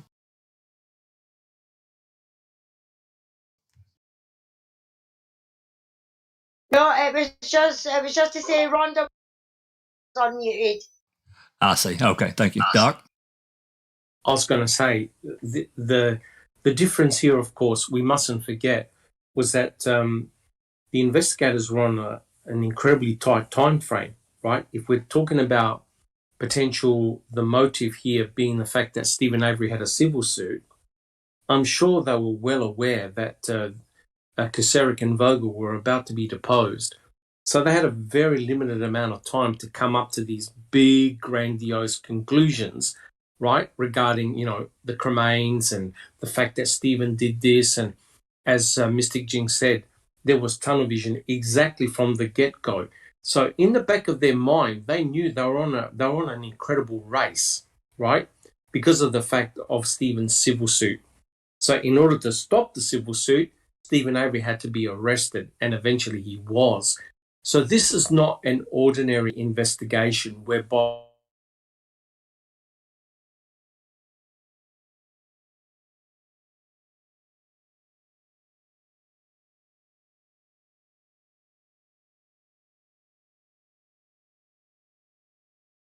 bringing a coroner, etc., is shambolic. We all know that. We can see it now. You've got people making. It is simply shocking how See if this will connect. away with this. Let's see if this will connect. It did. Coming back. Yep, we're back. Hold on, let me get Discord going. I apologize. Gosh almighty. You guys continue talking for like 15 seconds. Hi, everybody in chat. Sorry about that. We were having a bit of some technical issues. Jack is still trying to figure out the tweaks, but hopefully that's us back for now. Thank you for your patience and all sticking around. It's so funny. She says, well, let me get back to it. What did you say? Oh, Catnip says, we're all talking about the little bugs in the system right now, and she says, "Thank you for your call."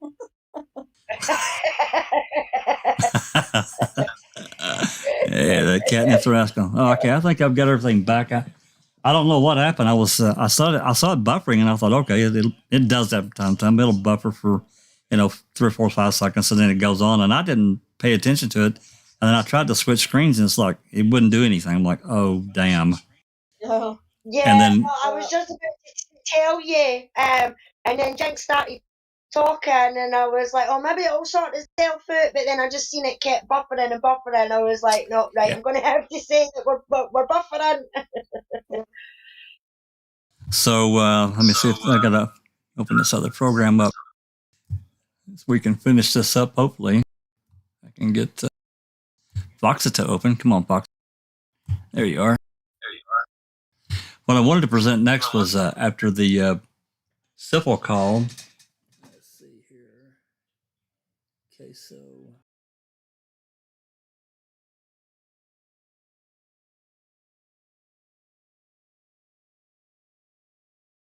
Don't know why that wasn't listed there. Yeah, Doc had to go as well, Jack. He's got Doc's appointment, so. Yeah, he told me he had to go after a couple hours because he's had to go to get his doctor's. He says, thanks, great podcast, but he's still going to be listening, so. It says, please remain on the line. A representative will be with you shortly. That's funny. Please press 1 for Discord. Please press 2 for YouTube. Yeah, let me get this pulled up here. I'm sorry.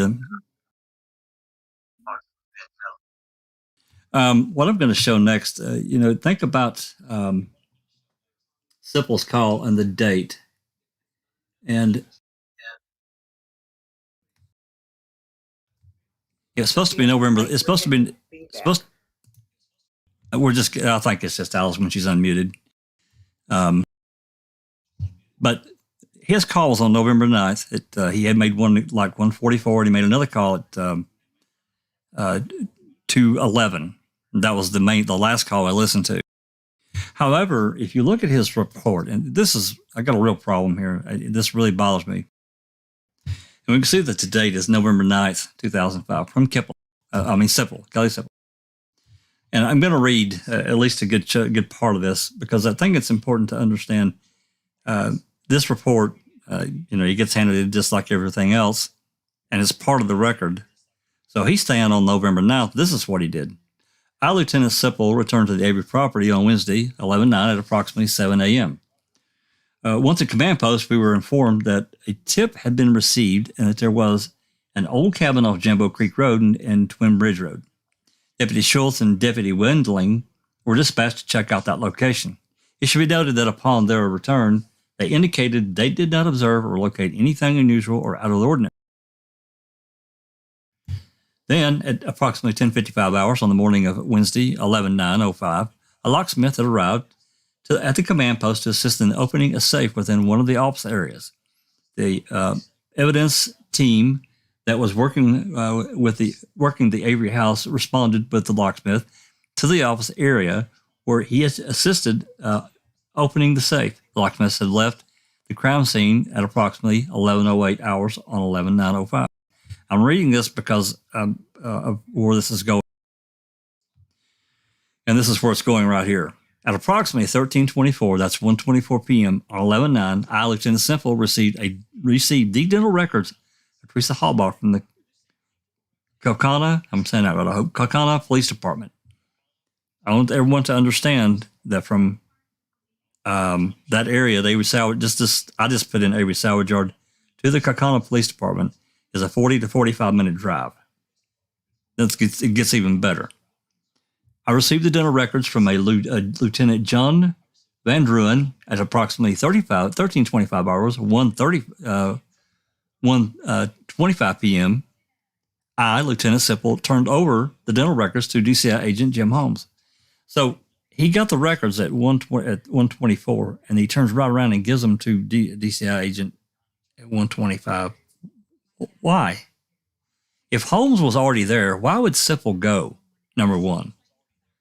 And then number two, how could he possibly get back to the Avery salvage yard to make his call at 1:44?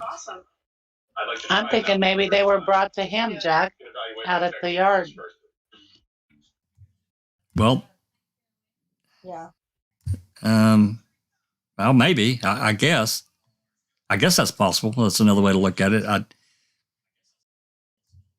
don't know. Him saying that, because if that happened, why wouldn't the Kaukauna Police Department just give it to DCI Holmes? I mean, why is he involved at all? I don't know. Something's missing in there. Something's wrong. But in any event, let's move forward. Even if we just say, okay, that happened. Let's move on and read the rest of it. At around 14:40 hours on 11/9, I, Lieutenant Sipple, had been advised by Manitowoc County that there were two individuals walking southbound from State Highway 147 along the fence line approaching the north perimeter. Lieutenant Herman of the Manitowoc County Sheriff's Department, along with another deputy, pursued these individuals, who then turned and went back towards State Highway 147 and Avery Road. Lieutenant Herman was able to make contact with both subjects and brought them back to the location. The first subject was identified as James. He goes on to identify them. But nonetheless, let's just be clear in this section right here. This is 2:20 p.m. He's making phone calls at 1:44 and 2:11. So something's really bad about this report right off the bat. Even if we say that he didn't make a trip to Kaukauna Police Department, which I don't know, we need more information, I guess, to make that to say that they brought the records to him. I don't know, maybe that's a FOIA to Kaukauna to see if that actually happened from that Lieutenant John Van Druin. We could probably find out if he made a trip to over there on that day. And that way I could nail that rabbit hole. That's a rabbit hole to me that I would really dislike being in. But nonetheless, my point is that this report couldn't have happened on the 9th. These events couldn't have happened on the 9th. It's wrong. It's either the timestamps or the dispatch calls are wrong. And I don't think they are. I have a question that I said during the buffering that I remembered now. That first call with Sipple calling about the bones being 2 miles away and they needing whatever. When was that? What you said it was time-stamped. What time was that time-stamped at? The first call was 1:44 p.m. The second call was 2:11 p.m. Now, they arrested Stephen Avery on the 9th. Okay, so That's right. Was that before this call? Because that is also saying something. Like, they arrested Avery on the 9th. Okay, Yep. Of course, they didn't arrest him for murder at this point. They only arrested him for the felon with a gun, right? Correct. So they have him arrested, and then, like, they have a warrant out for his arrest, I think even 2 days earlier than that. So they're already arresting Stephen Avery, and now comes along Mr. Sipple with his call about the bones being 2 miles away. That really fucked up their narrative. They already arrested Avery, right? Because this is probably after the warrant for his arrest was issued. They had a warrant for all of their fingerprints and stuff, I think on the 7th. Right, but they issue them until the 9th. I think that, to your point, I can't remember, I'd have to look, but I think that they arrested him right after all that stuff. And I can't remember if it was 1:30 or 2:30, but it was in that time frame that Avery was arrested as a felon with a gun. So they find bones in the quarry, and they're like, let's arrest Avery. Yeah, Avery's it. Get him in jail. And by God, hide him from the lawyer. Don't let the lawyer talk to him, because, that's another whole gambit we can run through one open mic. We can play those calls when Kelly and Glenn were trying to make contact, and they were playing games, and so they did the same thing in '85, if I remember correctly, with him not being able to talk to anybody or call a lawyer for a couple of days. That's right. That's exactly right.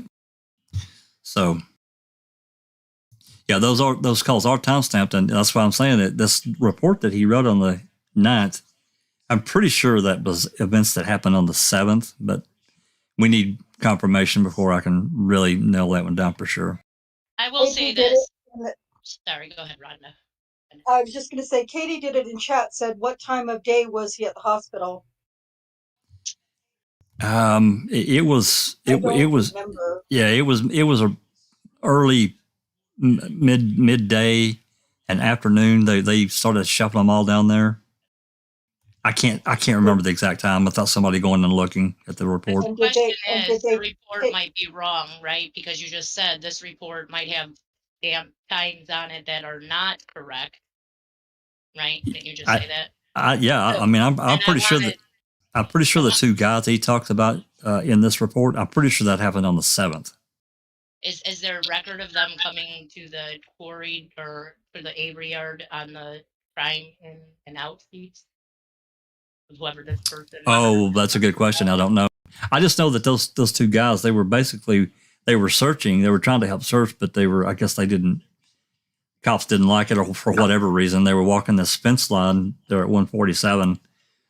And, but I'm pretty sure that incident was on the 7th. So. Yeah, Katie doesn't take Avery to the hospital first. GP. Yeah, got your case. Before this call, you mean Katie did it?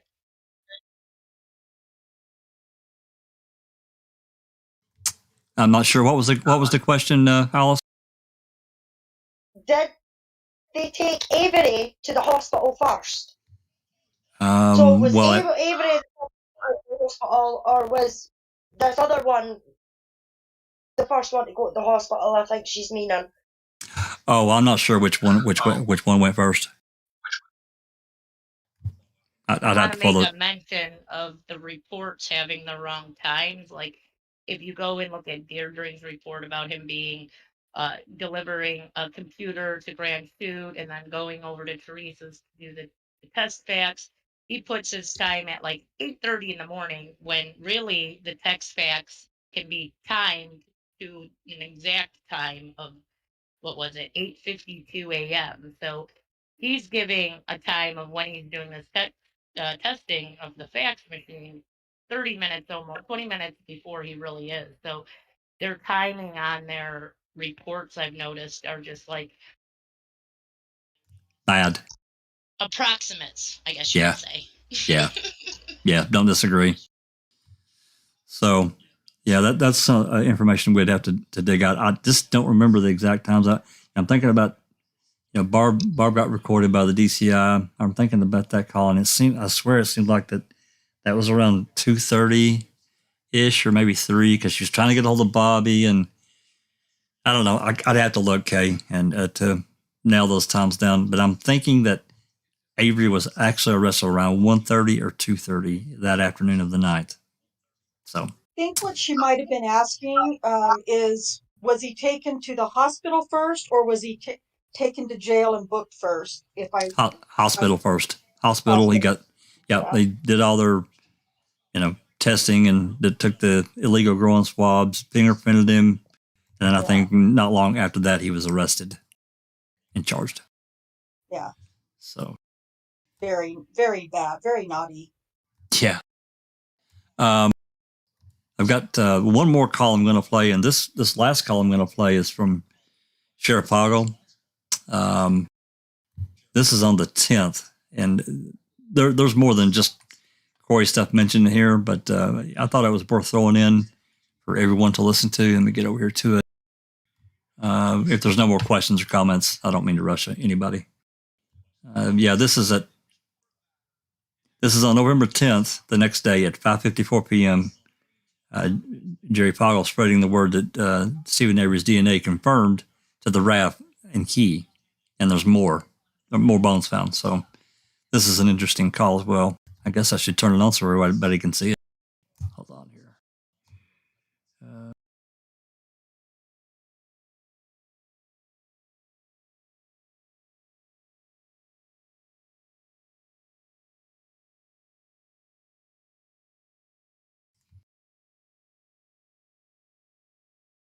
There we go. Should pop in now. Okay, anybody that's muted here in Discord, you're going to have to unmute to listen to this. This call has looked like about 4 minutes, so let's get her done.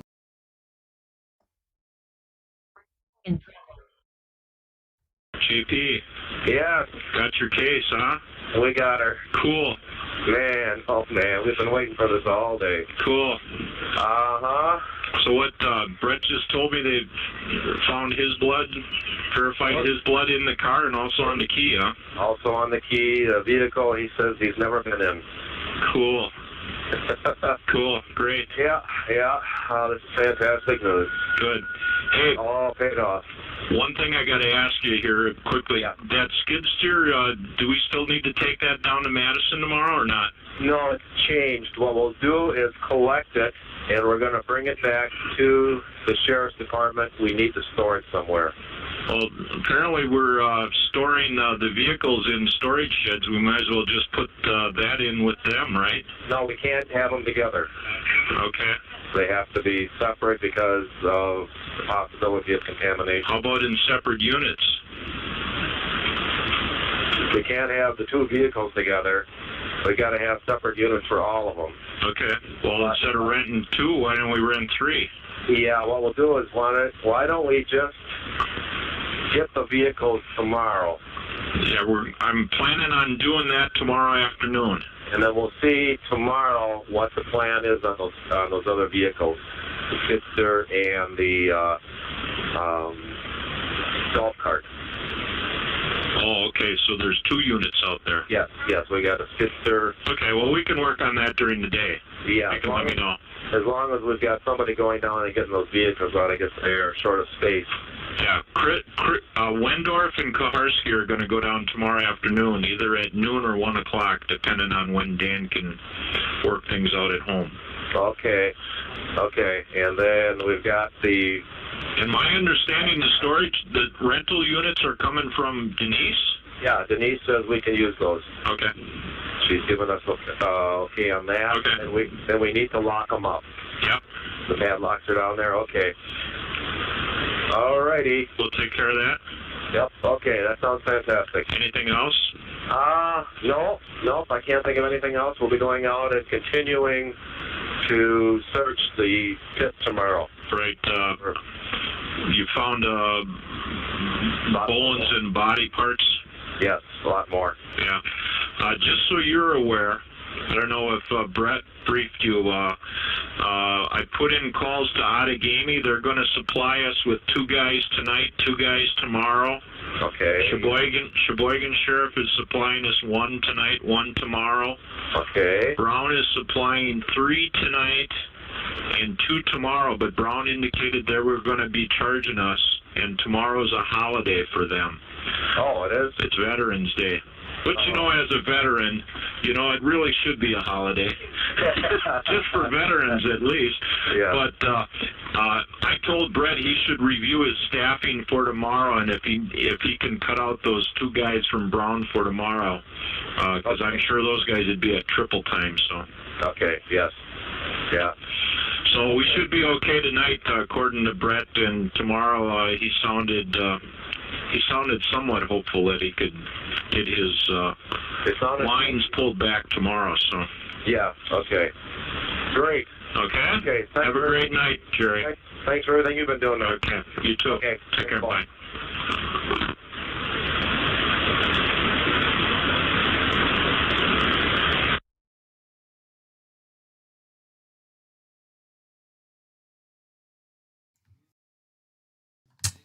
So that was at 2 minutes and 40 seconds. Talking about bones and body parts.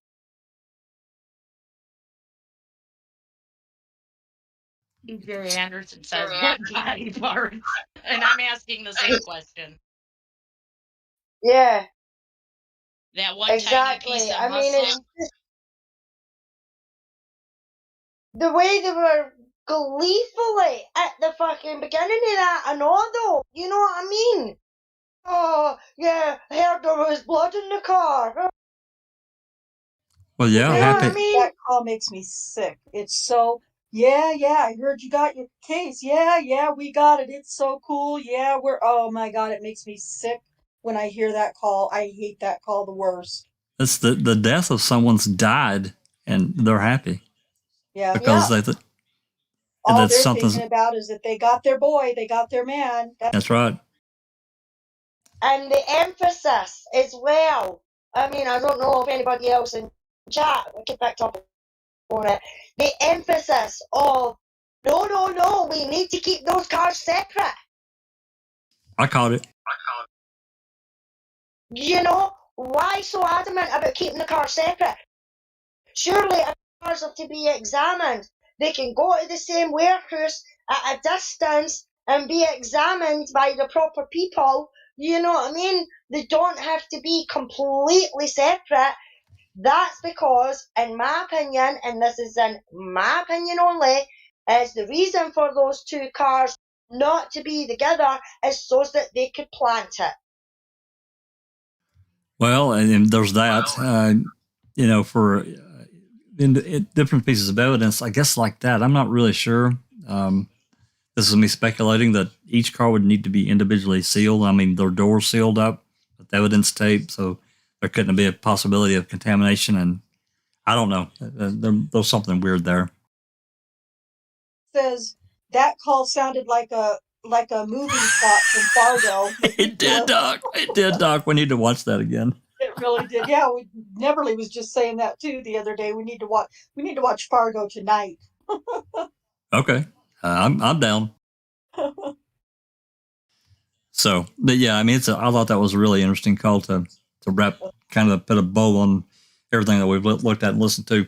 And it goes back to, and I thought I'll have to pull that back up. I'm not going to do it, but it goes back to that original thing that I put up about Kraft saying, I'm only going to spend about 20 seconds on the query. When in fact, there's just so much there. It's ridiculous how much is there. It's crazy. I dare anyone to go. More there than was in that small little bit of that was in his pit, it sounded Oh like. my God, yes. Well, they stubbed their toe there too, Jinxie. They started doing whatever, and they didn't take a single photo of what they found when they walked up on it. That's a huge problem for me. I just have all kinds of issues with it. What does Ripper say? What's his saying? No photos, no proof? Yep. Yeah, exactly. I mean, even in 2003, you still had a camera phone. You know what I mean? Fair enough, but it wasn't as good as what you've got these days.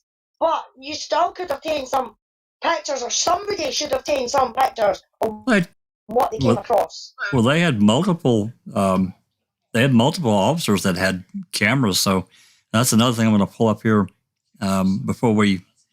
so we can start going through them. And the photos I'm going to put up are, I can't remember this State Patrol agent's name, or Wisconsin State Patrol, I guess from the Reconstruction Unit, I think, or maybe the Crime Lab. I'm not sure. No, it wasn't from the Crime Lab. I said that completely wrong. These photos are from the Grand Chute Police Department that I'm going to pull up that Joriz got, that have a lot of Quarry photos. Some of them are irrelevant. I'll just go through them as we're talking here. If anybody sees something they're interested in, then let me know, and we'll pause, because there's quite a few. Yeah, there they are. Okay. I really apologize for the big crash. I don't know what the hell's going on. I did want to tell you, I looked up Tyson going to the Aurora Medical Center. So he arrived at the medical center at like 12:52 on the 9th. So they were already looking to bring him in on his arrest warrant, or at least on them bringing him in for their printing and their DNA swabs. DNA swabs and all of their examinations and stuff. Yeah. So that was by 12:52 p.m. when Tyson arrived there. I don't know exactly when Avery arrived. It doesn't say, but he's already there at 12:52. So that's a statement in itself. They already knew they were picking him up to bring him there. Absolutely. Before that call at whatever time it was. The first one was at 1:44. Second one was at 2:11. So they were already swabbing him and stuff at the medical center by that time, by the time that call came in from Simple. Probably, yeah. That's interesting. Some of these photos, they're not good quality. Some of them are. I'll just go through them here. Various ones. Some of these do have flags. Many of them don't. I will say this is a photo from looks like I can't tell back. It's the back of Avery. Well, it's the back side off to the left from the back of the trailer. On the west side of the trailer. Yeah, that's what it looked like. Oh, that was a flag. You would have coming, walking in to plant the bones from Cuss Road, just saying. Yeah, and here's another one that's a little further away. Now some kind of look like maybe a little berm, small berm. Yeah. That's probably a silt pond. Looks like that's what it looks like. And there's a truck from the green. But my YouTube is just really blurry, so even with bad quality pictures, my YouTube screen's really blurry. Some of these are not very clear, so it's not you. Well, no, but yeah, okay, I know. This is the Grand Chute Police Department's truck. I'll just zip through some of these, and here's one with the red flag. Couple of flags, actually. I can't tell exactly where this is, but clearly this is up a little bit on a little bit of a berm there. But I can't. I'm not familiar enough. I can't orientate myself. I think that is. What do you think it's at? Wait, can you blow it up a little bit bigger? Let me see. I think that's the berm going over from like the Quarry side over to Avery side on that west side of his property. Like okay. The yard back there to the left. I think it is. I think you're correct. And yeah, I think that's correct. I could be wrong. I don't know. It looks like that area to me. Yeah. Looking south. Another one of the trailer. Another one of the trailer. And again, hey Susan, did you make it home? Hey Jack, yep, made it home. Woo-hoo. Yeah, my internet, my computer crashed, and I was lucky to make it back. I don't know how I did, but man, I was hurrying. Can't believe. Yeah, I was here for that. Are those the same two flags? Yeah, it's same. Oh, yeah, yeah, I think they are. Go back one. Go back. Because you see his pool, right? Like there's that pool. So if they're looking from where that van is up that road, that's where I think they're standing to take that picture of the two flags that we. Yeah, I think so too. Okay. Same two flags. And all these are all linked. I put the drive link in the video description. Anyone that wants to go look. Like I said, there's a lot of these photos. I'll just kind of zip through them here. Stop me if there's any of an interest. Yeah, I do find it kind of interesting, though, that they keep showing the back of this damn trailer. Well, it's like they have to keep making it relevant. The back of his trailer, they have to keep making it relevant to what they're looking for. Yeah. And there's marker C, whatever that was. Whereas some other jumping Dog shit. No, I don't think that one was. I don't remember. Okay. This was cute. Was poo with hair, unknown if it was a dog or not. That's the only one I know. Yeah, these don't. I mean, we saw this one. Yours had it in his PDF. I don't remember which one it was, but that one was in there. I mean, not only that, Jack. I mean, some of them, excuse me, some of them look like just pure nonsense. Yeah. Why take a photo of a bunch of tree branches? What I mean? There is no significance. And you can tell they're throwing up some lights too, because there it is.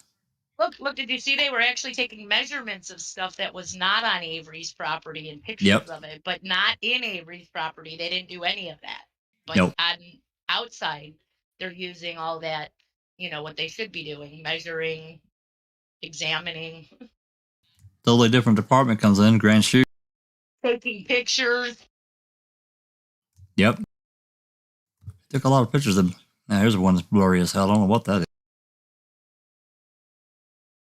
And this one's it's clearly nighttime in the gravel pit.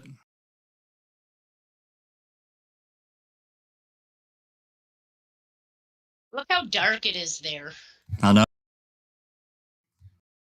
At night. Yeah, it's probably. Like Kathleen saying, oh, she was running around. Like, I think that's how she literally put it. It looks like she's running around the quarry and back there. If that was true, if she actually got out of her car and had to run from somebody in that area, I mean, that looks pretty scary how dark it is, and all those hills and mounds and. Well, yeah. Well, I mean, ponds. November, December, January. If it's cloudy in this region up here, it really was kind of crazy when we moved here. I said it the other day that, if it's cloudy, 5:30, it's pretty dark. You're pretty well done with any light from the sun. There's that zippered pouch. Yeah. They took several photos of that, and there's one with the gravel pit. Took a bunch of that one too. Rhonda, Jack, Rhonda's mic's unmuted. Oh, Rhonda? Oh, I'm so sorry. I didn't realize I was unmuted. That's okay. I'm just zipping through these photos for posterity and for anyone that hasn't seen them. Not sure. I don't know if that's one of the. That must be one of the dog stills. I think it is. I think so too.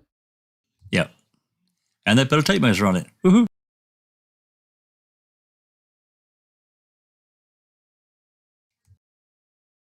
So why are they doing all of that in this part of the investigation, yet they come in and say, oh, she was found in the pit at Avery's backyard. But there's not one picture of even a close-up of the pit, like, I don't even see that anywhere. Nope. It's like far away pictures, a guy pointing, like you see his head, that's it, and like it's like so far away, you don't even, then you have the guy on the, like you were talking about the laughing and the, congratulations, you got your guy. You have that guy that was sitting on that bobcat in the pit.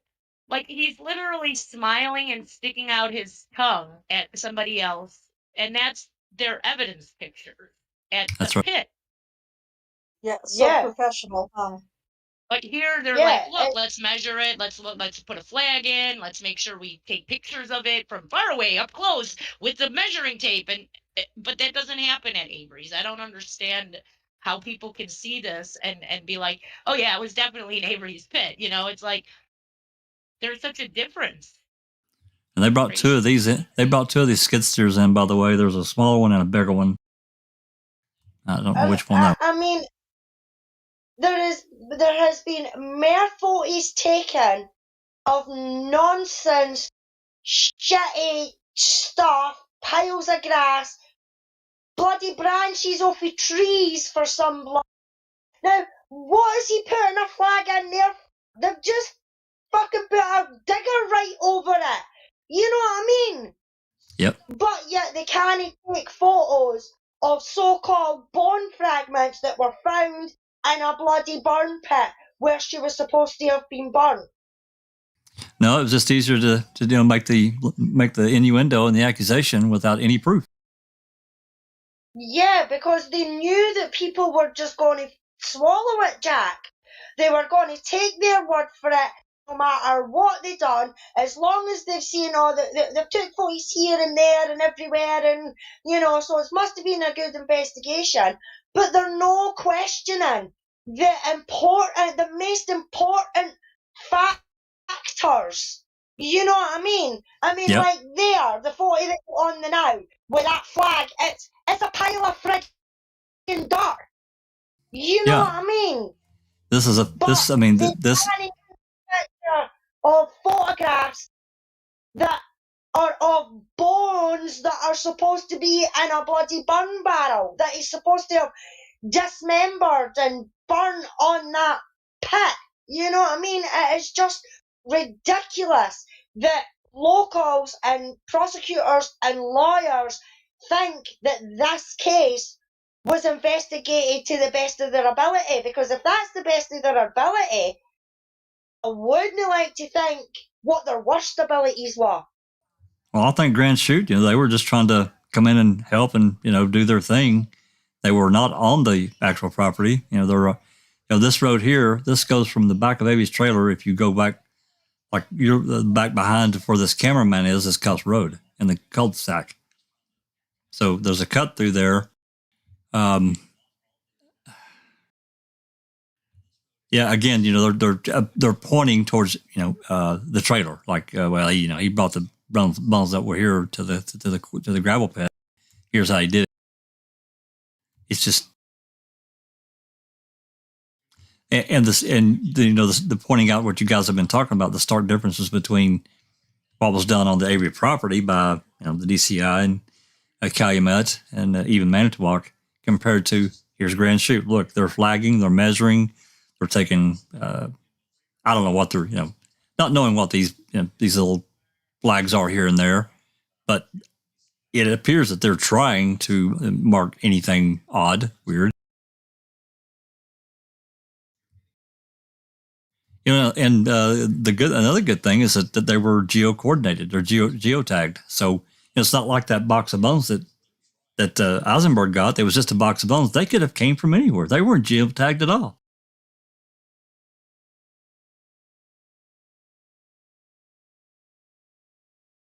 So, it's just, I don't know. I don't think I've went through every photo, or I have, but I've just, sort of skimmed past them.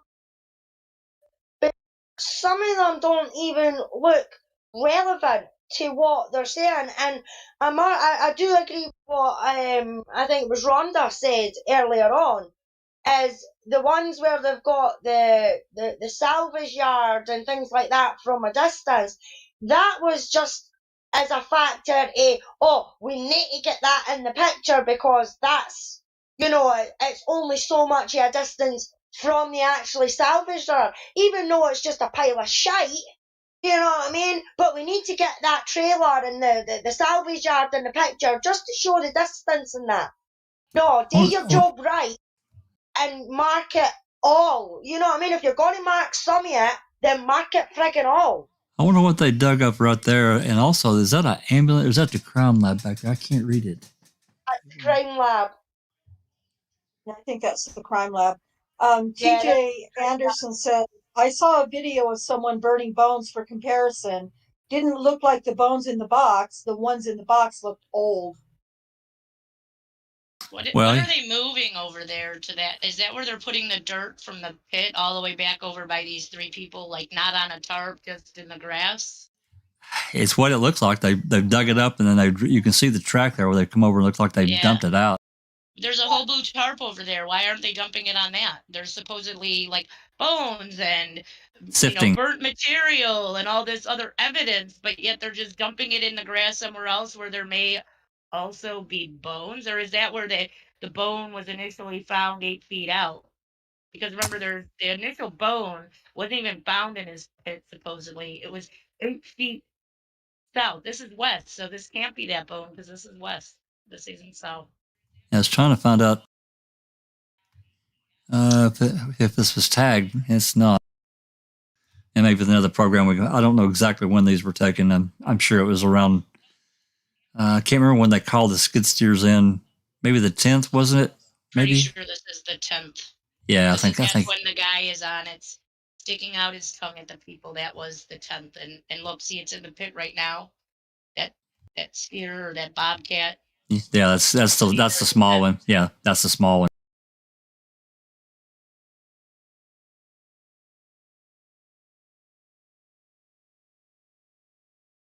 And there's another one a little further back. That's a police, whatever that is. It's for the police.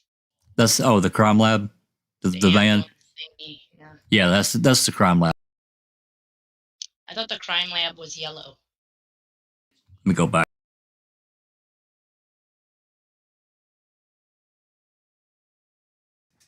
It says Manitowoc Crime Scene Unit. Oh, so they have. So see, so the ambulance over there on Cuss Road might have been the Manitowoc Crime Scene Unit. That's and interesting. The yellow one might have been the actual Wisconsin Crime Lab crime From scene. Madison. So everybody's asking about these ambulances being over there on Cuss Road. They may not even be ambulances. They might just be crime scene units that carry all their shit in there. Yeah, like lights and yeah. Tarps, the tarp might have come from that. Yeah. Now, there's a lot of really interesting photographs. I mean, some of them are completely irrelevant. Alice is right, but He said there was also a red line there. Why R. Williams says a red line. Red line back on it was. I'm assuming he's talking about that one picture. So here they are going through it with a rake to look for bones with that woman on her knees in just a regular uniform on the ground. I mean, come on, really? That's how they process. Yeah, exactly, Jinx. I can't help it. I have to laugh or I'll cry. But you're right. There's a friggin' big blue tarp there. That all that mud and everything like that should be put on top. But no, they're putting it on grass where anything and everything else. Wait, there's a rock on the tarp. Yeah, and they're just dumping that. No, that's like kitchen roll or something. That's like paper towel. You know what I mean? Well, I mean, to me, they would take that dirt. They would take that dirt and sift it. I mean, you dig it up and you do whatever over here and you sift it right there. Well, that's according to people. What they did is that them sifting it with the rake. Is that was that rake on the property that they're using, or was that a rake they actually brought in, or was that Avery's rake? Because I remember there's a rake in one of the pictures of the pit. So they just went in there and like raked it and walked all over it. And Williams says that there was a red line sprayed on the grass, is what he's talking about. It's several pictures back by now, but I didn't see. I didn't know. I don't know that. Is it the one we were looking at that was from Let me go back. Let me go back. Where they had that big pile of stuff. Because that seemed like the one we were really examining. I'll go back here and we'll find. I think I'm too far back. Maybe when you scroll up, no, that was. No, it was. Well, it was okay. It was right around these pictures that he mentioned something about it. Yeah. Maybe it was the next photo. Red line. Yeah, he's talking about a red line. I see it right there. Yeah. Off to the left of that big pile. Yeah, there's a flag at one end, and then there's a red line, and then like two numbers. There's some tents, some number tents, flags, in the grass. Good eye, William. Good eye. Yeah, that was hard to see. Wow, I hadn't even noticed that. Yeah, he said yeah. Well, and that looks like two. That looks like two lines though, as the one that you can plainly see. If you look to the left of that, behind the branches. Yeah, behind the branches, you can just see another bit of the red line. Yeah, I can too. I'm not sure what that represents. I have no idea. I've never even noticed them before. Good eye, man. That's so they don't drive on it with their Maybe. thing as they drive over to put all of that dirt. They care so much about preserving the possible evidence that they have to look at. Don't drive on this. Yeah. Don't drive there. They got to preserve any possible evidence that might be there. Just drive on this side. We don't know if there's any evidence here. Drive here. But not only that, I mean, if you look at that burn pit, and when they're flying over, that is not what that burn pit looks like. Well, no, they dug it. They dug it up. This is on the 10th. This is the 10th. This is where they dug it up. Yeah, that burn pit is not that deep. For all that they've dug up there with that digger, that pit was not that friggin' size. No. Patch on the frigging grass that you can clearly see, but the way they've dug it up and everything like that, it's making that pit look bigger than what it actually was. Yeah, it was only like 3 by 5. They destroyed that pit. Yeah. Yeah. Well, they made it to. They had to make it look much bigger and much deeper than it was, because otherwise people were going to be like, "What the fuck are you people talking about? There's no burn pit there." I think this is what Jinx was talking about, going through it with a rake. This is the dirt that they have And clearly. what is that gravel pit right behind it? Was that from his pit too that they put over there, or is that something that they just decided, let's put dirt and bones right No. next to this little gravel pit? There's, I'm not it sure. looks like there's weeds and stuff on top of it to me, but I don't know. I'm pretty sure this is gravel that Avery had brought in there to do something. I don't remember exactly, but yeah, I think that was already there. Iced Coffee says National Lampoon's Crime Scene Investigation. Right on. Mad Magazine. Needs to do That's it. a good one, Iced Do Coffee. That's a good one. I like it. Grandma says that none of them are wearing forensic clothes either. Shameful. Yeah, you're right. Nope. Yeah, it is. Considering it's a murder of a 25-year-old young female. You know what I mean? They should have had the white forensic suits on and everything when they were going through that. Like the so-called pictures that shows you is it Eisenberg and that skipping through all the dirt and debris. Yeah, thanks, Jack. Yeah. I mean, they've got the forensic suits there, you know what I mean? Everybody on that site should have had something like that on. Or if they came across something like that, get away from it and go and put a suit on and then come and examine it. They used all of that stuff in March. So there are pictures of them that looks like they're in that stuff at the property. It's just not this week. Yeah, not when it. Now, when you're talking about perception to a jury, if you're showing them pictures, now you have 2 search warrants, right? Because they got back in there to do the bullet look for, right?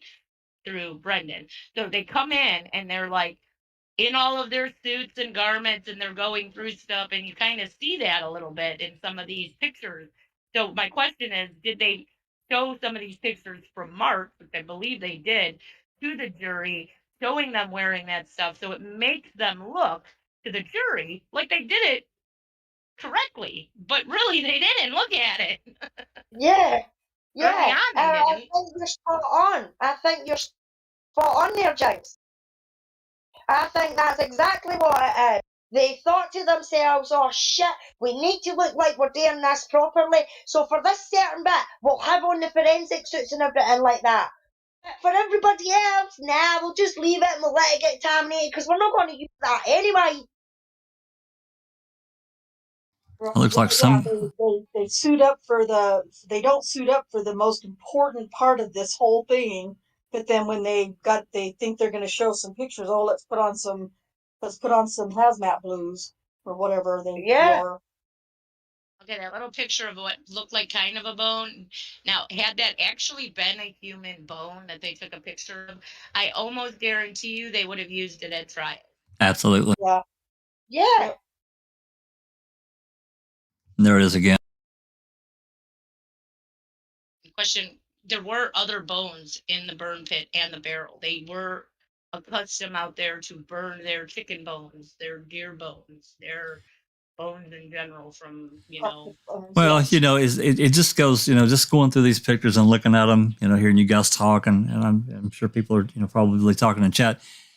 But thinking about what Sipple said, he burned her in his, in his backyard, and he just left over there, and you got all this shit scattered all over the gravel pit. It's everywhere. It's like, are you kidding me, man? Yeah. Yeah, and the fact that it's not being questioned enough. Wait, what was that? About how it was all handled and everything like that. It's just unbelievable. Oh, that's a shovel handle. Okay. I mean, what is that supposed to be? It looks like a bloody leaf. Now, when they're taking these pictures, is that his shovel, and he just laid it down there to be like, okay, let's take a picture, or was that shovel there when he got there, and it's part of the evidence? Because I'm a little confused. It looks like a bunch of dead flowers and dead leaves, but it must be significant because friggin' took a photo. Yeah, a lot of these red flags, we can't tell what they are till they, kind of pull back on some of it. And some of it, even then, you can't really tell what it is. And neither can they. So for them to be just saying that they know everything, like, it's a good point. It's like their assumption is very prominent. And we can't forget that CX came out of the quarry. Yeah, that was blood on one of those quarry rocks. Was that big boulder? Because I don't think they could take it. I think they only had to swab it, right? Because they didn't come and jackhammer the boulder, did they? I don't think so. No, I think they swabbed it. I don't know if it's this one or not. There's no evidence marker. Wait a minute. What's that? Oh, no, it's not. Yeah, there's no evidence tag there or number indicating what it is. I just can't remember. I just know that blood CX came out of the quarry. I just know what those two red lines are on grass. Yeah, it's like somebody marked it out so that somebody knew where to sneak in, where they wouldn't be seen by the officers that were placed on. Looks like this is item O, whatever the hell that one designated up to. I could probably pull up that other one. It might tell us, but I'm not going to do it. I really just wanted to display these to show all the places they did flag in the quarry and what wasn't shown to the jury. That was really my ultimate goal here, because there's still a lot more photos. I'll say a lot more. There's more. It was a good find. It was a great open records request. Looks like they've dug something up there. I can't tell you. Obviously, we can't tell what it is, but that's the end of that. Let's do one more here.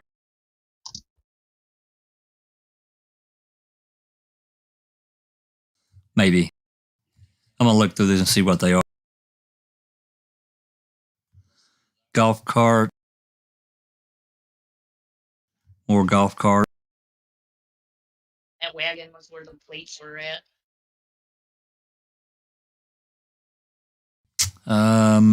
Looks like they looked at some vehicles.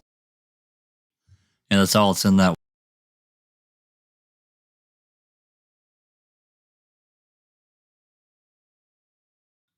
And then, it looks like this is now we're getting into the car. And we're back into the gravel pit now. Show a few of these. It's hard to say. I see a red flag there, but I don't, and there's a letter indicator, but I can't tell what it is yet. Looks like item W. It could be another jobby. Maybe it was W. Yeah, it was W. That was a good photo of the two big gravel pile. I don't know what the hell this is. Looks like a tire track. That looks like a footprint. Yeah, it could be a footprint. I can't tell. I'm blind. I don't know. Yeah, it looks like some kind of tire track, I think. Yeah, it's pretty big. I think it's a short tire track. Is that just from some tires sitting there? It doesn't look. It looks like. I have no idea. We don't have enough context. Yeah, it could be a bike or something like that. It could be the golf cart tire. I mean, they're not that wide. Well, here's X and Y. This is over back into the yard. And I think this car back here, I think they picked it up. I think this is the one they lifted. Right? Remember that video? They lifted one of these cars. Is that the same shovel that was in the other picture? Or is that a different shovel? Is that a musical shovel? Yeah, that's a good question. They sure did take that's a shovel that they used to pick up all the jobbies. I mean, there's some discoloration in these rocks here. I'm not sure if they're trying to say that this is blood or I don't know. I'd have to look. It's interesting That's it, Jack. I mean, there is nothing clearly visible there. I think they were just picking out bits of things and saying, oh, that looks like something. We'll just pop a flag there and we'll put a number there and we'll take a picture. Well, they definitely found some ash piles, and maybe that made them suspicious of everything. I don't know. And then, of course, Sipple's call. That's a real core grabber. And even more, I don't know what the hell that is. It looks like some kind of debris. Oh, there it is. Yeah. I can't tell.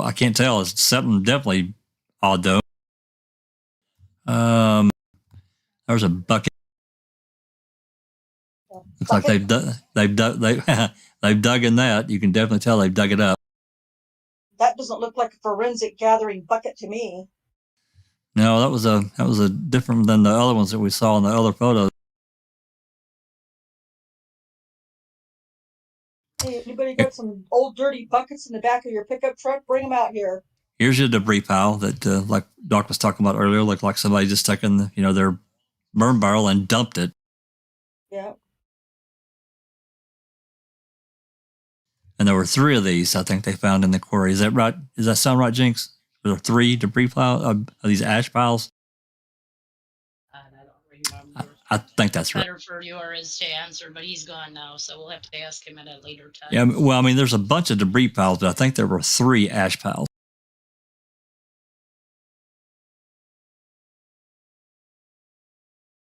Did anyone own up to these ash piles in the quarry? Like, No. Is this the Manitowoc quarry or is this Redance? Like, do we know exactly where these debris piles were?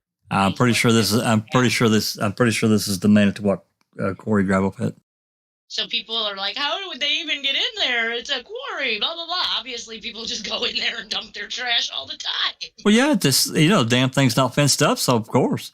I mean, it's like I was telling you guys earlier, there was a quarry out in the outer county of where I grew up, and but you couldn't just walk into it. It was hard to get into it. I mean, it wasn't impossible, of course, for a kid, but you couldn't just walk into the side of it. You had to go over a couple fences, under, blah, blah, blah, and climb. God, they had a berm built around that thing. It was crazy. These are some of the same photos we saw earlier.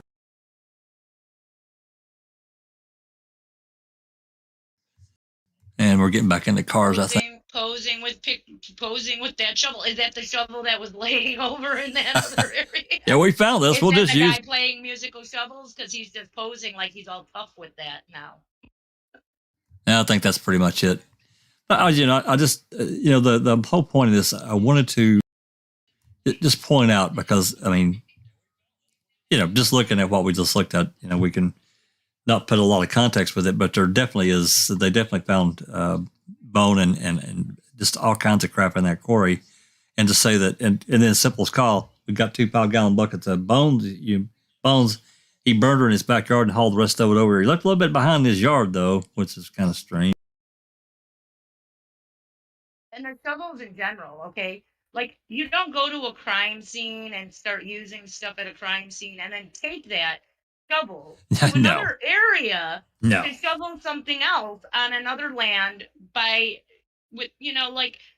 did they clean it? Did they, where's the sanitation to make sure that whatever was on the shovel from the pit wasn't on the shovel when they took it to the quarry? It would need to be a separate shovel. It would need to be a separate shovel. Have all of these separate shovels for every time you wanted to dig something up. So how many shovels are listed in evidence? There's like what, 1 or 2? No, I think there's at least 2. There might have been a third, but I can't remember. There's at least 2. And I don't know about that. Ice coffee is saying, is that common to dump burn debris out somewhere like that, rural like that? Aye. You would just tip it out onto a spare bit of land or an area where you don't really frequent much or anything like that, and you just pile it on. I mean, I wouldn't say I'm like rural. I mean, I'm 10 miles outside the Edinburgh, and we've got fields and Pentland Hills right below me in my view line, so it is kind of rural. And yeah, I've seen that, just piles dumped by farmers and things like that on the land. Somewhere like that, I would reckon it would be quite a frequent thing to do. Yeah, in people that live out in the rural areas, they've got a lot of freedom to kind of do what they want, and for people in that region, it's very common. But even in most rural areas, people burn their garbage instead of paying the garbage man to come by and collect it. They just burn it in a burn barrel. It's been going on for forever. It's really common. Get into not knowing what all has been found in that quarry, because I can't imagine they know what all's in that damn quarry. But it was rural. It was that kind of out there, and people could go out there and kind of do what they wanted. Clearly, with everything that they found there. I mean, I know that there was 3 ash piles, and there were numerous debris piles that they found, just all kinds of stuff. So, again, it goes back to I'm only going to spend 20 seconds on the quarry, because to me that was just him running as hard as he could, crass, running all the way the other direction away from that. He did not want that brought into court at all. And I think that I think if Dean and Jerry had studied Eisenberg's her notes and her reports and really put it together, were able to put it together. Again, this goes back to photographs. Did they have these photographs? I don't know. There were other photographs too, the DCI took. I have no idea. I'm guessing they had at least some, but they were more on the path of the framing and not concentrating on the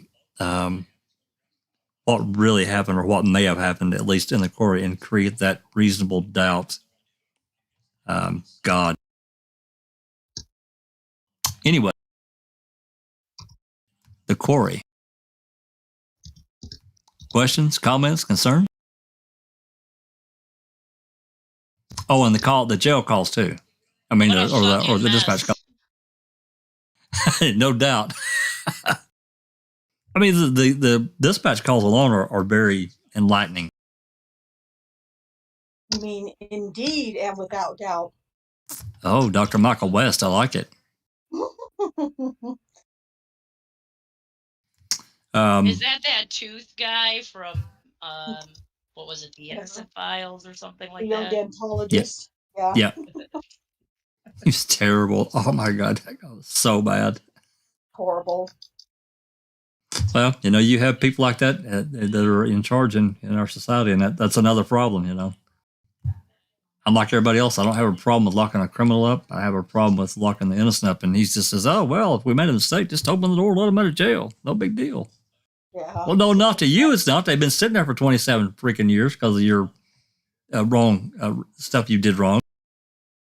I also have a problem with the way the system was able to just botch this case so badly and turn away from the protocols, the recusing of a sheriff's department. All of that stuff was just ignored. And to me, like, even if Stephen Avery had been guilty, he should have been found innocent, or he should have never been brought to court, because of the fact that the Manitowoc County Sheriff's Department was all over that property. I agree. And they were so made it tainted. So they were so inappropriate. Yeah, Crockett in the chat says, Jax, I think Dean did a good job showing the jury Bones Quarry burnt the same degree as the burn pit. He did, Crockett. I think you're absolutely correct. And I think he created some doubt about her testimony. It was like another one of those situations with Buting and Strang. What they did, they would walk people all the way to that edge of the cliff, and then they just walked away. And I think that if some of this stuff that we've been talking about, and we've been talking about for a long time, but even today, have been presented in front of the jury, I just don't see how they could have come back with a guilty verdict. I mean, the simple call alone is terrible. It's absolutely terrible of what it reveals. Got these buckets, got 2 buckets of bones over here, boss. What are we going to do? I need 60, 70 people over here to help me search. Well, what about the Avery property? It's a mile and a half, 2 miles away. Isn't that where you're talking about the crime scene was? She never left there. Yeah. But I do agree, Crockett. I think he did a pretty good job. He's such a good lawyer, and he's very strong. I just wish disagree about them. I don't think the jury necessarily would have found him not guilty, even if they had talked more about the Quarry bones or played this record. Because remember, the jury had 7 to 3 to 2, I think, were undecided, or whatever. It was 3 guilty, 2 undecided, and 7 were saying not guilty. And something happened in that jury room. So even if had all this been played out in court, and Jerry and Dean had done something with anything, even the DNA, whatever they missed, even if it had played out in the court, I have to wonder about the jury, because that initial vote of 7-3-2 makes me think something like, no matter what they did, there was someone in that jury room that was going to make them decide to have a verdict of guilty, no matter what. It could have been. It could have been fear. I mean, hey, there's Jeff Jones. What the heck? You need to get in here and you need to get in here in Discord and talk about it. Come on, don't just show up in the live chat and tease us like that. Yeah. There's Kelly. I didn't see Kelly in chat. I'm not trying to ignore anyone. No, she just got here too. Jeff. Oh, okay. Kelly just got. It's so nice to see you here, Jeff. Thanks for coming in. Yep, long time no see, buddy. Hope you're doing well. You need to jump in and let us hear your voice. That sexy voice. Oh, gee. Come on now. That just went south real quick. Are you saying that got escalated quickly? Yeah. Yeah, it escalated quickly. I mean, it's possible, Jinx. You know, they were afraid. You know, if they came back with a not guilty, that there would have been threats to their life. I mean, I don't know. I mean, it's possible. Look at the Holscott case. You know, that jury had to be scared to freaking death with everything that was going on outside that courtroom. Of course, they were going to come back with a guilty verdict.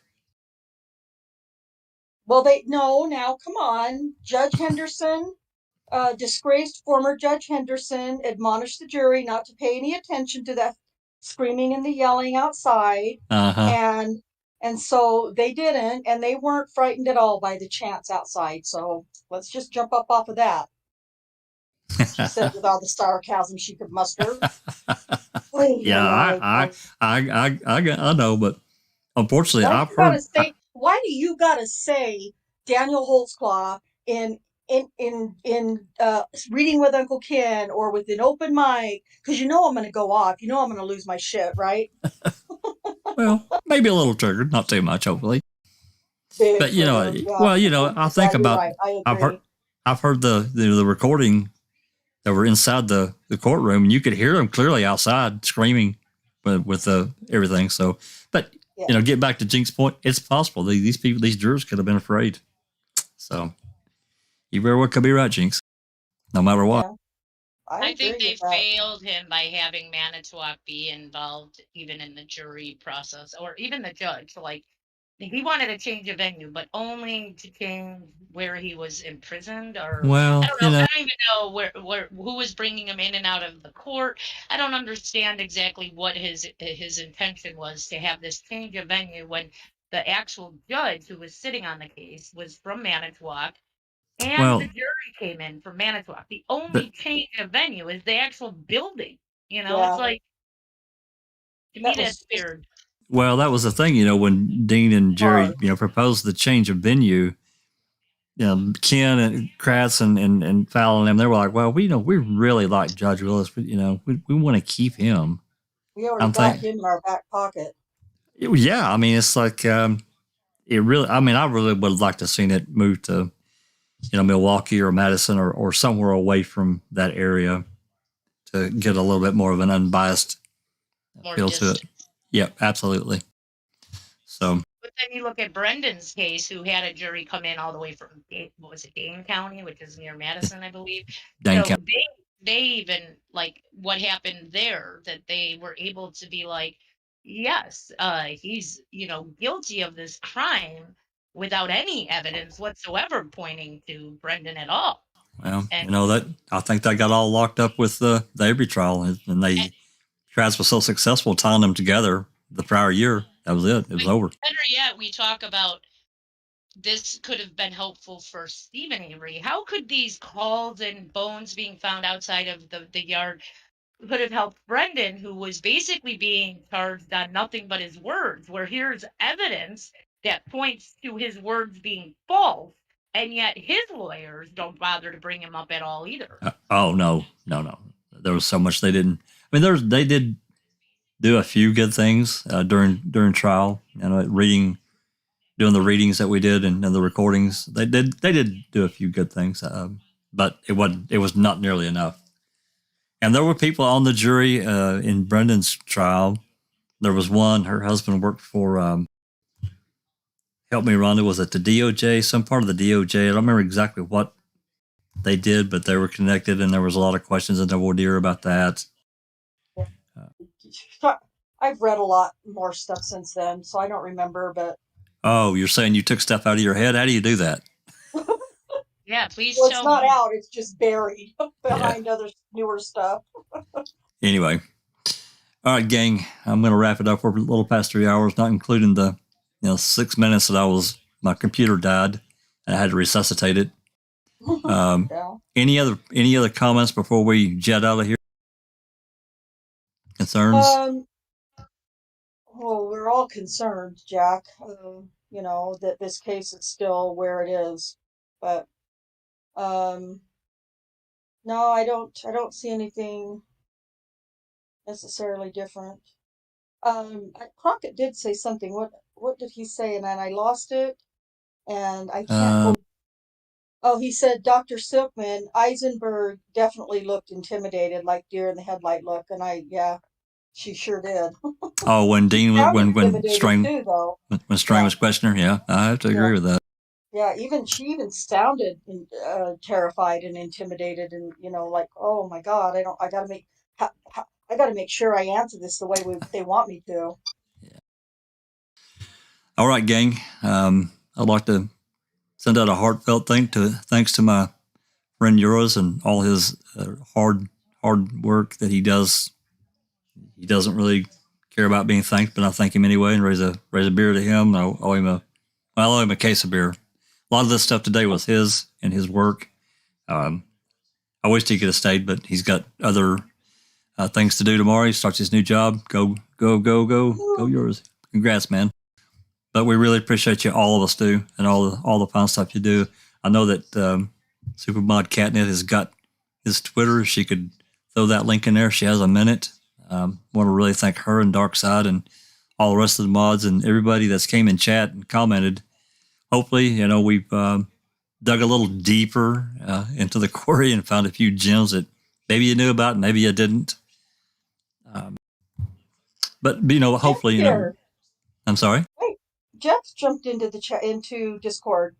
Hey, what? Jeff. What are you doing? See, I got OBS running. I don't hear when people come. Oh yeah. Oh hey guys, how you doing? Well, I didn't know you were wrapping up. I didn't realize you guys were just wrapping up. I would have waited, but nice to see you guys. Sorry, I just caught the end of this live. Yeah, we've been going since 3 Central, and my computer took a nosedive. So that I was lucky to get back in time before the YouTube automatically ended the live, but it didn't. So we're able to keep on. Anyway, we've been at it over 3 hours, so. Yeah, this is completely off subject for me, Jack, but just a wee quick message for you, William. You watch your tongue, boy, calling me a chipser. That's fighting talk where I come from. He'll know what I'm on about, Jack, sorry. That's okay. You talking to Jeff? No, I'm William. Oh, our William. Oh, okay. Yes, he mentioned something in chat, And where I come from, that's fighting talk. So we're going to get it next time. I got you. I got Ding, you. ding, ding. You two go to your corners.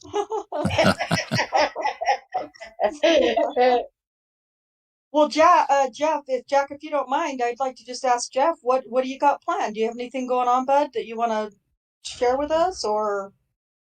Well, I've been a couple things kicking around in my head. Not a whole lot. I've been focused on a lot of the offline stuff lately. In fact, right now I got a garage sale going on, so I'm just kind of looking out the window, seeing if anybody shows up, and just working on my schooling. But yeah, I do have a plan to do some videos in the near future. But I will let you guys know when I kind of solidify that. But yeah, I took a couple of months off. Had just some, as I said, offline stuff to take care of, and I hope we hear something from Zellner pretty soon, and that will definitely light a fire under me. Oh yeah. So as I'm sure it will a lot of us. So yeah, I just was cruising YouTube and saw you guys were on, so I thought I'd pop on, and thanks for inviting me on. I'm sorry I only caught the last 10 minutes of it, but I'll have to go back and listen to what you guys talked about earlier. So yeah, this is you're always welcome to join us, Jeff. Always. Thanks, Rhonda. Absolutely. Anytime. Thanks, Jack. Yeah, the last 2 open mics I did, the first one after the first of the year was Cuss Road Part 1 and Part 2, because there's so much to cover there. And of course, tied in with Cuss Road is the Quarry. So that was this week. And there's really, I can't say there's even more, but there kind of is, if you really kind of start splitting things up into all these different debris piles. And if you look at the interactive map, I don't know if you looked at the interactive map that Joriz has created. It is fantastic. Of all the things that he added, he's continuing to add to that map where you can go and look at different things, suspected human bones in the quarry, it's really good. So we've been doing that. I thought it was a good subject to kick off the year. Speaking of that, I don't know what we're going to do next week. I'm probably going to do something far less intensive, because I did have 19 windows open on my computer. I won't lie. That's probably why it crashed. But Jack, whenever you get your taxes refiled if you get a refund, you should maybe get that desk we talked about. Yeah, that's a possibility. Yeah, I'm getting a pretty nice refund, which I really was afraid we were going to have to pay. But yeah, I don't know. That's certainly something I put kind of on the side of the upcoming budget. I haven't really talked to the wife about it, but we'll see. Oh, okay. Yeah, I guess you should probably talk about it. Talk to your wife and then tell her, when it'll be delivered. Just teasing. She probably won't care, if it's something that I would use. So I think, I want to get that to you though, so you can start using it. You definitely need it more than I do, for sure. Yeah, I could definitely use a second monitor, especially during an open mic like today, because I had, multiple calls, the PDF files open, had pictures open, Google Drive open in 2 locations. You get spread so thin, and then of course the OBS is running in the background. So, it puts a pretty heavy load. A second monitor would definitely help a lot. So anyway, with that said, don't know about next week's open mic. I'm kind of thinking about maybe drafting Rhonda and Susan, a few others, if they might want to read a deposition. I'd like to start back at where we haven't read any from back in maybe May or June. I know that we did Amy Lehman and we did Deb Strauss, but there's some more earlier ones to kind of lay this foundation of how Glenn and Kelly went through and did what they did, armed with all the reports they did. It's another really interesting subject. So we'll see. If anybody's got any suggestions they want to drop in my ear, let me know. Thanks for joining us, joining me in Discord, everyone. Really appreciate it and all the support. Thanks for dropping by, Jeff. Always welcome to come, buddy. Love talking to you. So with that said, this has been a Foul Play production.